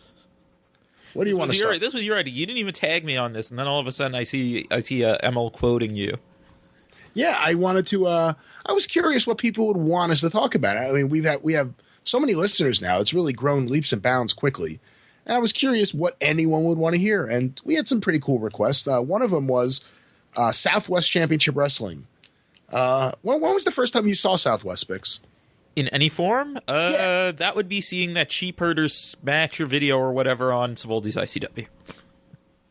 Really? That was okay. You know what? I hadn't thought of that, but that may be the first time I had too. I forgot about that. When was the first time you got to see like an episode? Probably not till like early 2000s. Wow, really? Speaking of the Backlund Snuka match again, I had ordered a tape of that from LNS Comics, the famed, notorious, awful tape traders who later got sued by WWE from Long Island. And I waited like 6 weeks for this tape. And it finally arrived. And I would call them up and they'd be like, oh, we've been working on it. It looks really, really great. And I didn't know anything about tape trading yet. I was a kid. I was 12 or something. So when they're like, we're working on it, I thought they meant like they were putting it together and it was going to look good. And it was just this awful tape they got from like Steve Friedlander or something. And they taped over something. So it was like a 6-hour tape. And the first 4.5 hours were really crappy quality arena matches from the Bob Backlund Championship reign. And then the last like hour and a half was Southwest Championship Wrestling, which I had never seen before. And, it was the Southwest where you had the English announcer and the Spanish announcer standing right next to each other. So both feeds are bleeding into each other while they're talking. Steve Stack and Rapido Rodriguez. That's right. From the Junction in San Antonio, Texas. But it was the introduction to me of like Buck Robley and Tank Patton. And I got to see Dick Slater in a way I had not seen him before, and Wahoo in a way I had not seen him before. And I remember thinking, like, this is really, really cool. And I really liked it right away. And I guess when did Southwest actually start? Was it 78 when they started TV of their own? When they split away? You mean when they split from the Dallas office? 78 or 79, yeah. Although I feel like David and Kevin were on early episodes, weren't they? It might have been called Southwest Championship Wrestling, but they hadn't fully split yet. Yeah, they might have called the show Southwest, right? So Southwest starts, let's say, in 78. Now, by the way, you had never seen the Wrestling Gold tapes then, because those had some Southwest. I had seen a couple, but none of the ones that had Southwest. I'd seen like the Randy Savage, the Profos versus Rock'n'Roll Express match. But I hadn't seen any of that. And the Hogan Andre arm wrestling thing, where did that even come from? Because I don't remember that being... It's Gulf Coast? I wonder how much Gulf Coast is around. I wonder if Ron Martinez had more Gulf Coast than that, too. I would almost bet he did, because I used to talk to him a lot. Okay. I would bet anything he had more Gulf Coast. I think he only had like one full episode of Gulf Coast that was available in his catalog, the PM Film and Video catalog, right? Yeah, from 77. Yeah, it was one episode with the Samoans. So, I mean, it's just so random to have that one episode. I would bet anything he had more. So anyway, so as far as what were we talking about? Oh, so Southwest. I mean, I've always really liked Southwest that I've seen. I've seen some of the USA era stuff. I have not seen that much of the pre-USA stuff. So you're your 81, 82. Oh, that's the best stuff. I mean, I've seen some. I'm trying to think what I've seen because maybe I have because I had a decent amount of the PM film stuff. I don't know. I'm trying to remember what I've seen from the, because I guess that's not as necessarily continuous as maybe because it's kind of scattered. They were missing episodes and stuff. I feel like Southwest. This is a weird compliment. More than any other group I could think of from that era, looks the best in awful quality. Like when I see a Southwest tape that would be third or fourth generation and it was really beat up, it still looked cool because it wasn't well lit and it just looked kind of like you would find it on some cheap television station. They're in a converted supermarket. Yeah, it worked. So I mean, the first Southwest I saw was pretty shitty quality, but the show itself was shitty quality and perfect quality. So it worked. It worked really well. But just good. I mean, interesting mix of wrestlers. I always loved that Manny Fernandez Nick Bockwinkel match from Southwest. Oh, it's been a long time since I've seen that. I mean, what? It's so good. You watch that match and you walk away thinking, "Wow, Manny Fernandez was really incredible." Yeah, the thing I hear about the thing apparently that he really instilled in other wrestlers who he tried to teach was footwork. Because footwork is one of those things, the way he was explained, this was it was Chris Hero and the thing he did with Naylor and Meltzer. That it's one of those things that a fan they're not necessarily going to pick it out, but they can tell, okay, this guy can move around the ring well, this guy doesn't know what he's doing, that type of thing. So someone an example he gave was besides Manny Fernandez, someone like Eddie Guerrero having good footwork. And if you think about it, Manny Fernandez had this really good authoritative way that he moved around the ring. Yeah, very much. And of course he is Rob Naylor's all-time favorite pro wrestler.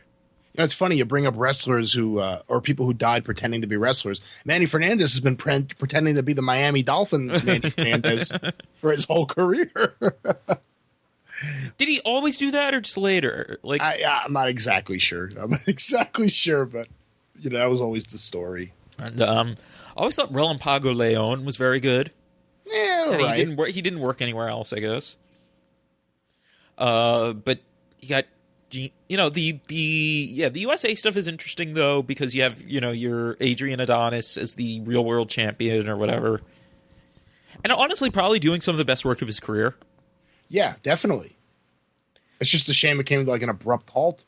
I think they they just dropped that whole world champion thing, and I think he lost it to Dick Murdoch, I want to say, and then they just dropped the title altogether. Yeah. And you have the Funks were coming through there which was, I never understood what the deal was there that they didn't work with. I guess they just really didn't like Fritz. Yeah, I don't know. I thought about that recently too. I mean, I've never heard because Dory had that really famous match in '69 against Fritz. Right, but it was Fritz who took over Amarillo more or less, not Blanchard. Well, let me ask this. Where was Fritz politically when Terry Funk became champion? Was he president? He may have been president, but obviously we know Eddie Graham was okay with Terry Funk being president, being champion. Champion. I think Jim Barnett, I'm pretty sure was because Jim Barnett became Terry's official booker right after that. But where was Fritz? Politically on that. I don't know. Because I believe there was, I know there was a split, right? Where half the people wanted Harley to get the belt back, thinking he deserved it because he did them a favor taking that earlier run. Right. And isn't Backlund now saying that it was split between the three of them? He is. I still have to read his book. I've only gone through it a little bit. But that's what I had read in reviews that he had said. Fritz never wanted other Texans to get the title, though, as far as I know, so... I never thought of it that way. That's interesting. Yeah. Yeah. So as far as Southwest, I'm just trying to think what else. Interesting. What do you think of the post USA Network Southwest? 84, I think, is good. 85. Yeah, it trails off right away. Yeah. 84, you still got Jonathan Boyd and a lot of the same guys, and then '85, a lot of the guys have left. I mean, you still got some interesting talent because like guys like Perro Aguayo come in, and I think Chavo Guerrero's around and stuff like that. So there's still some good stuff, but it's mostly like Buck Robley running around in his weird black bodysuit. Oh God, I thought Buck Robley was weird. The first time I saw him, I was like, "Why is this guy in a yellow T-shirt?" And it was bad quality, so I couldn't see what was on the T-shirt. You can say that it said "Don't call me yellow." Yeah, I couldn't see that. I was like, "He's wearing a yellow shirt. Why would he be wearing a yellow shirt?" And I couldn't make out what it said on his shirt. I just don't get it. But matter of like, why is he dressed like one of the assassins without a mask?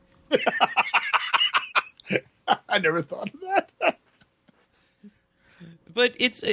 I feel like it is a really underrated territory. Like apparently, before Joe Blanchard died, he was really sad that Gary Hart wrote in his book that he was a bad payoff guy. Really? Because he apparently, at least Meltzer said in the Observer, that he actually had a very good reputation for payoffs. And then in terms of their bookers, obviously Tully was a booker for a long period of time, which cost them their relationship with Paul Bosch, amongst other reasons. But that was always said to be one of the primary ones. Who else booked for them? Did Jonathan Boyd book for a while? Jonathan Boyd booked when he was like the lead heel. Trying to think who else like after Tully left even. When did Tully leave? Like when did Fred Barron actually buy in and all that? I'm not sure when Fred Barron bought in. Tully was out by early '84. Okay. He was Dusty brought him in. He was really the highlight of one. I would say probably the highlight of Crockett in 1984. Well, '84 Crockett's not very good. No, but Tully was great. Yeah, he did commentary on a bunch of shows, and he was really, really good. He did stuff with Flair that year. But yeah, it's mostly Tully, Steamboat, and When Flyers Around are the highlights of '84. Although I get a kick out of Don Kernodle for some reason. The Pride of the Carolinas. The Pride of the Carolinas. How did he get lost in the shuffle by Dusty? Well, then there was also like the whole thing of like he goes to WWF and he's really just a job guy, but I guess that's still good money. Like even in '83, like pre-expansion, right? Because it's weird how he goes from this. Well, he goes from this program where he's working on top and drawing record gates to being a total prelim guy in the WWF. I mean, that's interesting, but also he went there with his partner, who he had these record houses right, with. and Slaughter was a main eventer. Yeah, Slaughter was a main eventer, and Kernodle was just bottom of the card. Kernodle has told the story in Wrestling Perspective years ago in an interview that him and Slaughter went out to dinner after one show at Vince, and Vince told them, like, this is what I'm going to do, and like laid out for them how he was just going to get all the talent to go national. Huh. Well. And I believe Vince was, somewhat, had a good relationship at the time, I should say, with Slaughter. So the idea that he would have dinner with him after show is believable. Yeah. So I guess is that it for Southwest? I mean, Texas All-Star. How much Texas All-Star have you seen? A little bit. I never really liked it, so I never went out of my way to get. Some of it is fun, like when when there were guys who were kind of like splitting their time between there and World Class, like when like Chris Adams was in. I mean, that was kind of fun, but it's not great. I mean, the highlight is kind of the Gary Hart like hosting the TV and stuff, but it's I know you're not as big a Gary Hart fan as me. Well, I'm a big fan of Gary Hart behind the scenes. On camera, I am. I've become more of a fan in my later years. I get the biggest kick out of the fact that he always calls Ric Flair Ricky Flair. Yeah. There's something I find so hysterical about that. Just, Ricky Flair. Like, why are you calling him Ricky? It just made no sense to me. But I liked him. There were times where I feel, especially as the 80s went on, where he still had this reputation for being this sinister heel from the past, that I didn't see it. When I saw him in 1989 with J-Tex and Muda, I didn't think like, I was always like, this guy just seems cheap to me. I mean, that was really the way I saw it. And, obviously he couldn't take bumps because of, his injuries. And I don't know. At that time, I never thought he was all that great. Since then, I got to see a lot more stuff of his. And, I remember there was a great set you once put out, or once gave me, I should say, of a Gary Hart. Gee, thanks. That was really, really good. And, the sad part is we don't get to see any of that prime stuff you hear people talk about, really. The Florida stuff, the Georgia stuff. I guess a lot of the Australia stuff is out now, right?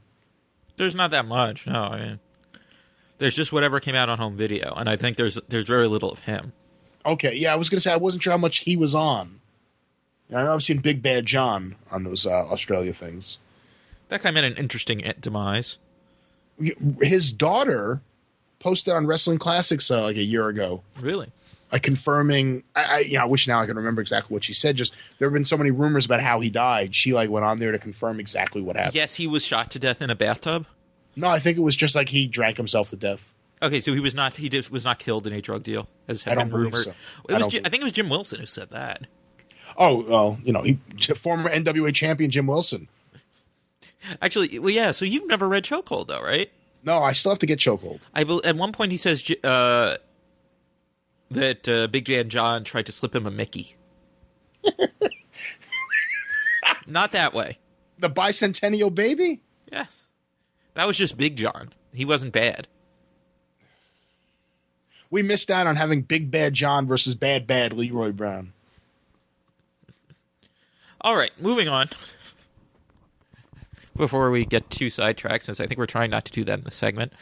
What else did we have that we were going to... Oh, so are we going to talk about tape trading stories? I know you were trying to rack your brain to figure out something that would fit, because MLJ asked for this. Yeah, I mean, it's hard to think of too many things, and this is definitely something, Emil, that we will return to and talk about more in the weeks and months ahead. One thing I can remember is the first time I got burned tape trading. Okay. It was like, I want to say it was early 94 or so.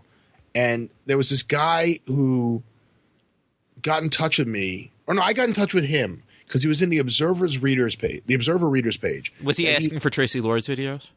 No. Was there someone doing that? Lots of people doing that. Well, I don't remember that. This is wrestling, folks.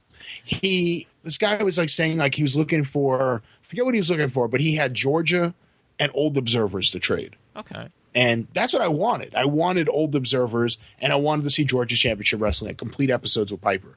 And I got in touch with him, and he wrote me back, and he said he had this stuff. Here's what he's looking for. And he included his phone number. And I called him up, and I would talk to him, and we would have like these awesome conversations. He was like really like fun to talk to, and he seemed like very interested in getting stuff. And he told me he got a VCR early, and he'd been taping Georgia from like 1980 on, like every week. And he had all the Old Observers, and he would trade them to me, and here's what he wanted. So me being young and silly and just getting started with tape trading, I sent him what he wanted, and I never got anything back. And all of a sudden, he wouldn't answer his phone calls anymore and everything else. So I sent Dave a letter. I was like, this guy ripped me off, and I don't hear anything of it. And then like 6 months later, Dave, at the very top of the readers page in bold, writes, for those of you who have been contacted by a Don Brady or Don Braddy of, Huntington Beach, California, please do not trade with this man. He's ripped off too many people. And that was my introduction to getting burned in tape trading. I didn't really get burned too often. I think that may be the only time, actually. Yeah, me too. I only had like once or twice very early. Yeah. Otherwise, I put enough checks and balances. For getting ripped off, or just a story? What was your story for getting ripped off? I don't even remember. I'm trying to think. Like, there was one person that I eventually made it good with me years later. That might have been it. Yeah, I mean, tape trading. I feel like, for the generation that came up after it, where you could just go on the computer and download something and everything's listed and easy to get, it takes a lot of the fun out of it. I mean, the fun of the search, of hearing rumors that people had stuff and getting in touch with them and getting tape lists and going through it and trying to find things. Just everything's out there now. Everything that's out there is out there now. Which is great. Yeah. I mean, it's very, it's just, it was fun. It was fun to, meet new people and try to get new stuff and try to get stuff that no one else had. And tape parties. I mean, tape parties were probably the best part of tape trading. I had tape parties in Smoky Mountain Wrestling at Fan Week in 95 and at various hotels like for ECW or Dennis Carluzzo shows. And it was just the most fun sitting around with people watching old wrestling, and wrestlers would come and hang out, and it was always a great, great time. I never got to do the tape party thing. It was great. When you knew you had funny stuff or cool stuff or rare stuff, and getting to see the looks on people in the room's faces when you hit them with stuff they had never seen before. Again, I got to show Bill Watts Handicap Pro Wrestling. That was a big hit. And he loved it. I got to watch Harley Race versus Terry Funk with Harley Race. What, the title change? Yeah, the title change. And he's like, here comes the guy in the ring. And there's a guy in the ring who celebrates with him in Toronto. And he popped for it. He knew it was coming and he just announced it. Yeah, it's weird though. I couldn't think of any really wacky stories though. Wacky tapes or wacky stories? Or wacky people, or the wacky stuff I could think of didn't happen to me. I won't say who, someone I know that he used to go through the old readers' pages and try to see who was still around in old observers. Could figure to find, okay, this guy might have some stuff that I don't have. I've done that too. And he found one guy and he dealt with him and he got some good tapes and stuff. And then eventually the guy just started sending him glass Coca-Cola bottles because he worked at a Coca-Cola plant. Oh God, it's totally out of the Michael Ano playbook. Just stuff like that. I don't remember if anything like that ever happened to me. I had once or twice people who reused tapes or whatever. Or, the dreaded, early on, the big thing was nobody used MGM brand tapes. Because I remember that you could get, from Heartland America catalog or something, you could get, I don't know, a 10-pack or a 20-pack of MGM brand blank tapes, and they were the worst thing in the world. But I remember that. But that's otherwise, I don't know. I can't think of any wacky stories like that. I mean, in the late 90s, I made a failed effort to put together a Terry Funk record book. And I wanted it to be a record of every match he ever had, because I thought it would be interesting just because he bounced around to so many different places. Right. As well as all the old newspaper clippings and pictures and stories. And Terry Funk was cooperative. I would call Terry Funk and talk to him for hours on the phone and get interviews with him and stuff. And then there were various people who helped me. Pete Letterberg, Howard Baum sent me pictures and were incredibly helpful. David Williamson sent me clippings, was incredibly helpful. And then Michael Ano got in touch with me, Dr. Michael Ano. And he says, I have some stuff. I'll send it to you. Knowing what we know now, I question how many of the pictures he sent me were his. But he sent me this giant envelope, and the stamps had been ripped off another envelope. He didn't buy new stamps and put them on there. He took stamps from another envelope that had already been used and taped them to this. I don't even know how that's to be fair, I would do that if I got stamps, if I got something where the stamps weren't canceled either. I don't know how. No, but these were used. It had the post sticker on it. It was stamped. The post. It was postmarked. Okay, then I have no idea how he got away with that. Yeah, I don't know how he got away with it. And he would send it to you, and there'd be writing all over the envelope. And I remember one package he sent me. It was really bad photocopies of Terry Funk in magazines, and then it was a photocopy of Farrah Fawcett in the National Enquirer, and it said, he wrote on it. He wrote, "Man, Brian, Farrah's really gone downhill." Now, I've never talked to him about Farrah Fawcett. I don't care much about Farrah Fawcett. Charlie's Angels was before my time. I never watched it. I don't know why he sent this to me. But then there was a videotape. And I pop in the videotape, and I am stunned. It is perfect quality, immaculate quality, 1980 Florida. Perfect quality. Couldn't believe it. Dick Murdoch. I was like, oh my God, it's amazing. I keep watching, and the quality just starts going down and down and down as the tape's rolling on. And I'm like, oh, what? You could tell he has a perfect quality, and just something happened with his dubbing. And then it rewound to the beginning and played again. And then it went to ICW. Perfect quality ICW. PAFO, which was probably from when it aired in the Bay Area, when they, for a short time, they took over Shire's time spot. Right, and because no, they ran opposition kind of in the smaller towns. Oh, is that what it was? Running. Yeah, and the Florida would have been that because Shire was getting talent from Florida briefly and was running their TV show, right? Well, that's where he got it, and it was perfect quality. And again, just like the other one, as the show started, just the quality started going down, and then it rewound itself. And he had a reputation for being the worst person to tape trades with, or trade tapes with. Excuse me, trade tapes with, or even get tapes from, just because it would start one way, it would end another way. There'd be just rewinding. And I remember Jim Cornette once put it. He said, "Doesn't it look like your 8-year-old kid who doesn't know how to work the VCRs dubbed the tapes for you?" So that's. I remember that from the Fan Week. Yeah. That's really the wackiest person I can remember dealing with tape trading. And you mentioned LNS Comics earlier.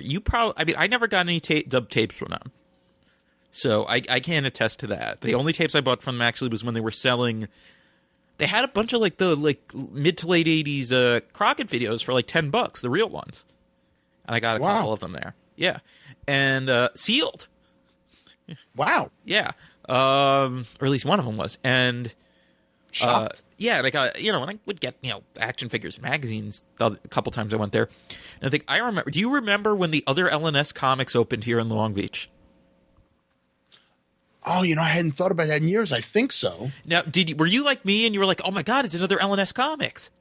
I informed them, if I remember right, and then they called and threatened to sue and they had to change their name. I called them right after it opened, talked to them about it, and they were like, yeah, we had to threaten to sue them to change their name. Yeah. That's exactly what it was. Because when I went there and there was no wrestling stuff, I was like, what's going on? Because tape stuff aside, it was a cool place to go for wrestling magazines and stuff. Oh, yeah. I mean, they had, wrestling action figures from all over the world. They had, Japanese figures, all sorts of stuff. And then they had wrestling tapes.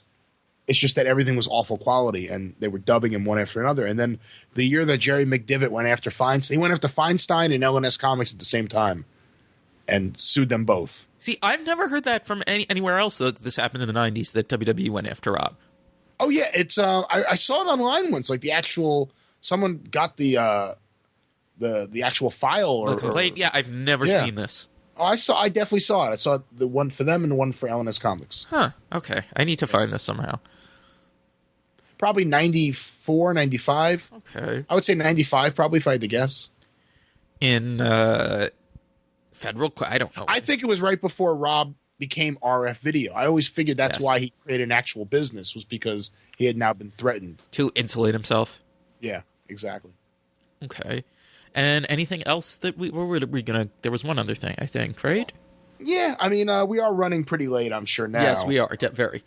So, I mean, these are all things we could revisit in the future weeks. I know someone wanted to hear some of our favorite squash matches. Someone asked just for our, us to talk about all the various southern territories, which we are looking forward to doing in the weeks to come, Mid-Atlantic and Florida and Georgia. So if you wrote that to me, I promise you we will revisit that as well as many, many other topics soon.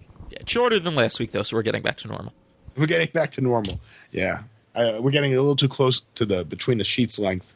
I want to get it back to 6:05 length before I LP Diaz myself out the window. As long as it's about the length of an episode of Wrestling at 6:05, we're okay. You know what? That's a good way to look at it. With commercials or without commercials? This week will be without commercials. This week will be with commercials. Or with commercials, excuse me. That's right. That's right. Okay. Well, Bix, it's time for your plug parade. Are you ready? Are you ready for your plugs? I don't know. Why don't you do your plugs? I don't plug anything. Your Twitter. You can follow me on Twitter if you want. I'm there. At Twitter. No, tell people your Twitter. And what is it? Hold on. It's Great Brian Last. At Great Brian Last. on your tweet machine. Find me. On your radio dial. 6:05 on your radio dial, brother. The Jimmy Snuka, Opie and Anthony appearance. You remember that? Yes. Is that online? I'm on that. I'm the one who called him up and said, you got to ask him about his girlfriend that he, there was an incident with her at a hotel. If you listen to it, I'm one of the callers. I call up and I'm the one who hipped them to that. And then they did years later. Yeah. Well, they bring it up during that show. When his book came in. I don't remember they brought it up during. Oh yeah, they bring it up mildly, Jimmy, we got a couple of people asking us about some incident in a hotel with a girl, and he's like, I don't know nothing about that, brother.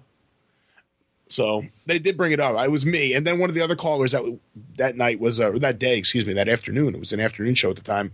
Was the Metal Maniac, who called up and started doing a promo, and they just cut him off and I didn't even say anything. They just groaned into the mic. That's my stooge, brother.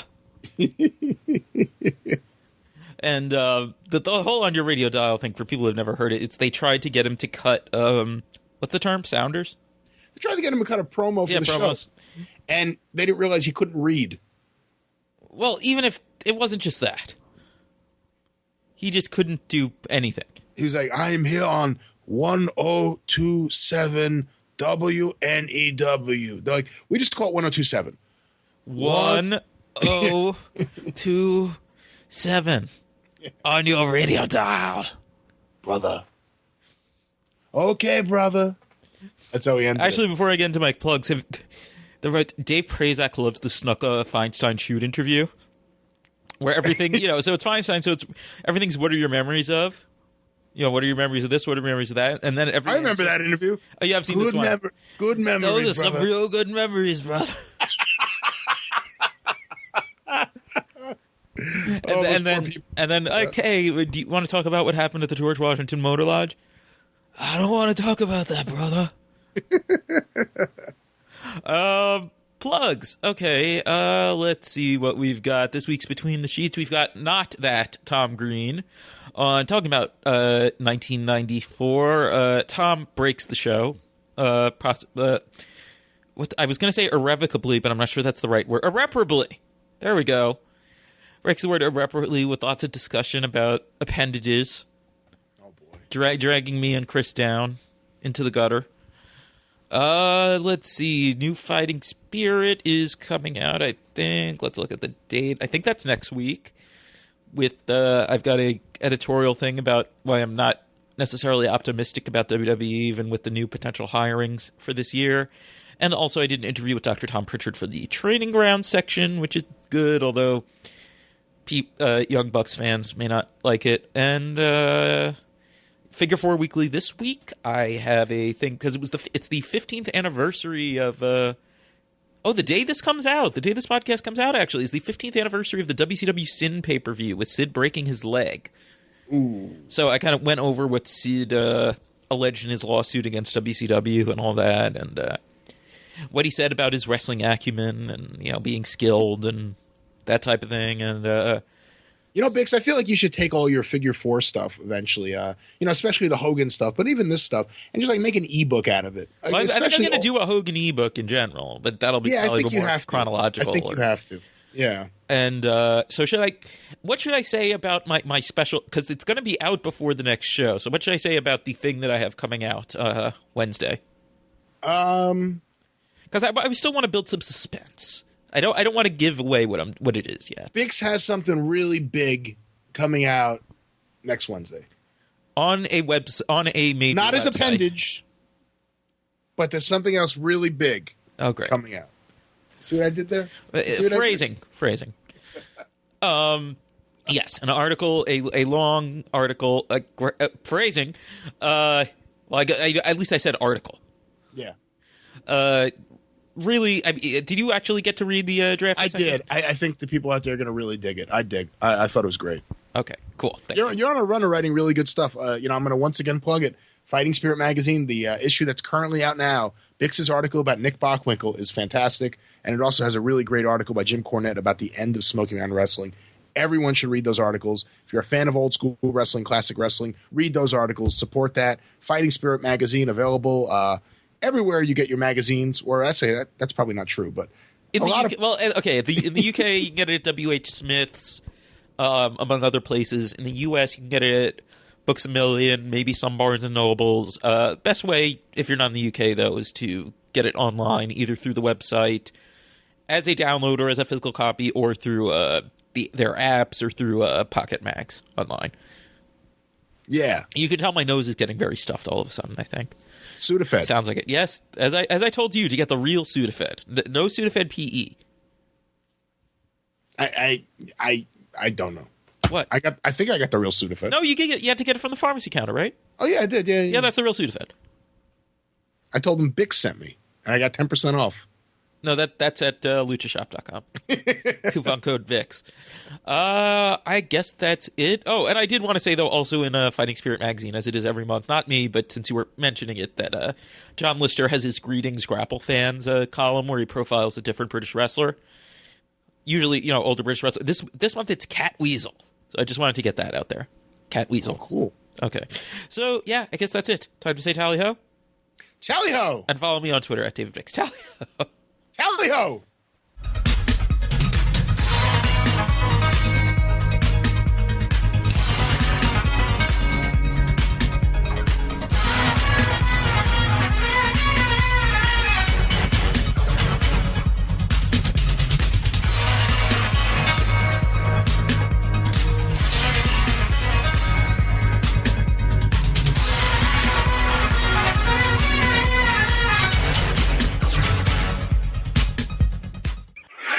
the mighty Tijo Kahn. Ah, and what an animal. But ladies and gentlemen, I have a surprise coming for you. You must remember Kamala. Well, I have found a man who will make Kamala pale. This man is totally awesome. I found him on one of my trips to the darkest portions of Africa. I will tell you more about him later, but you will see him in the coming week. Your Mamba, the jungle savage.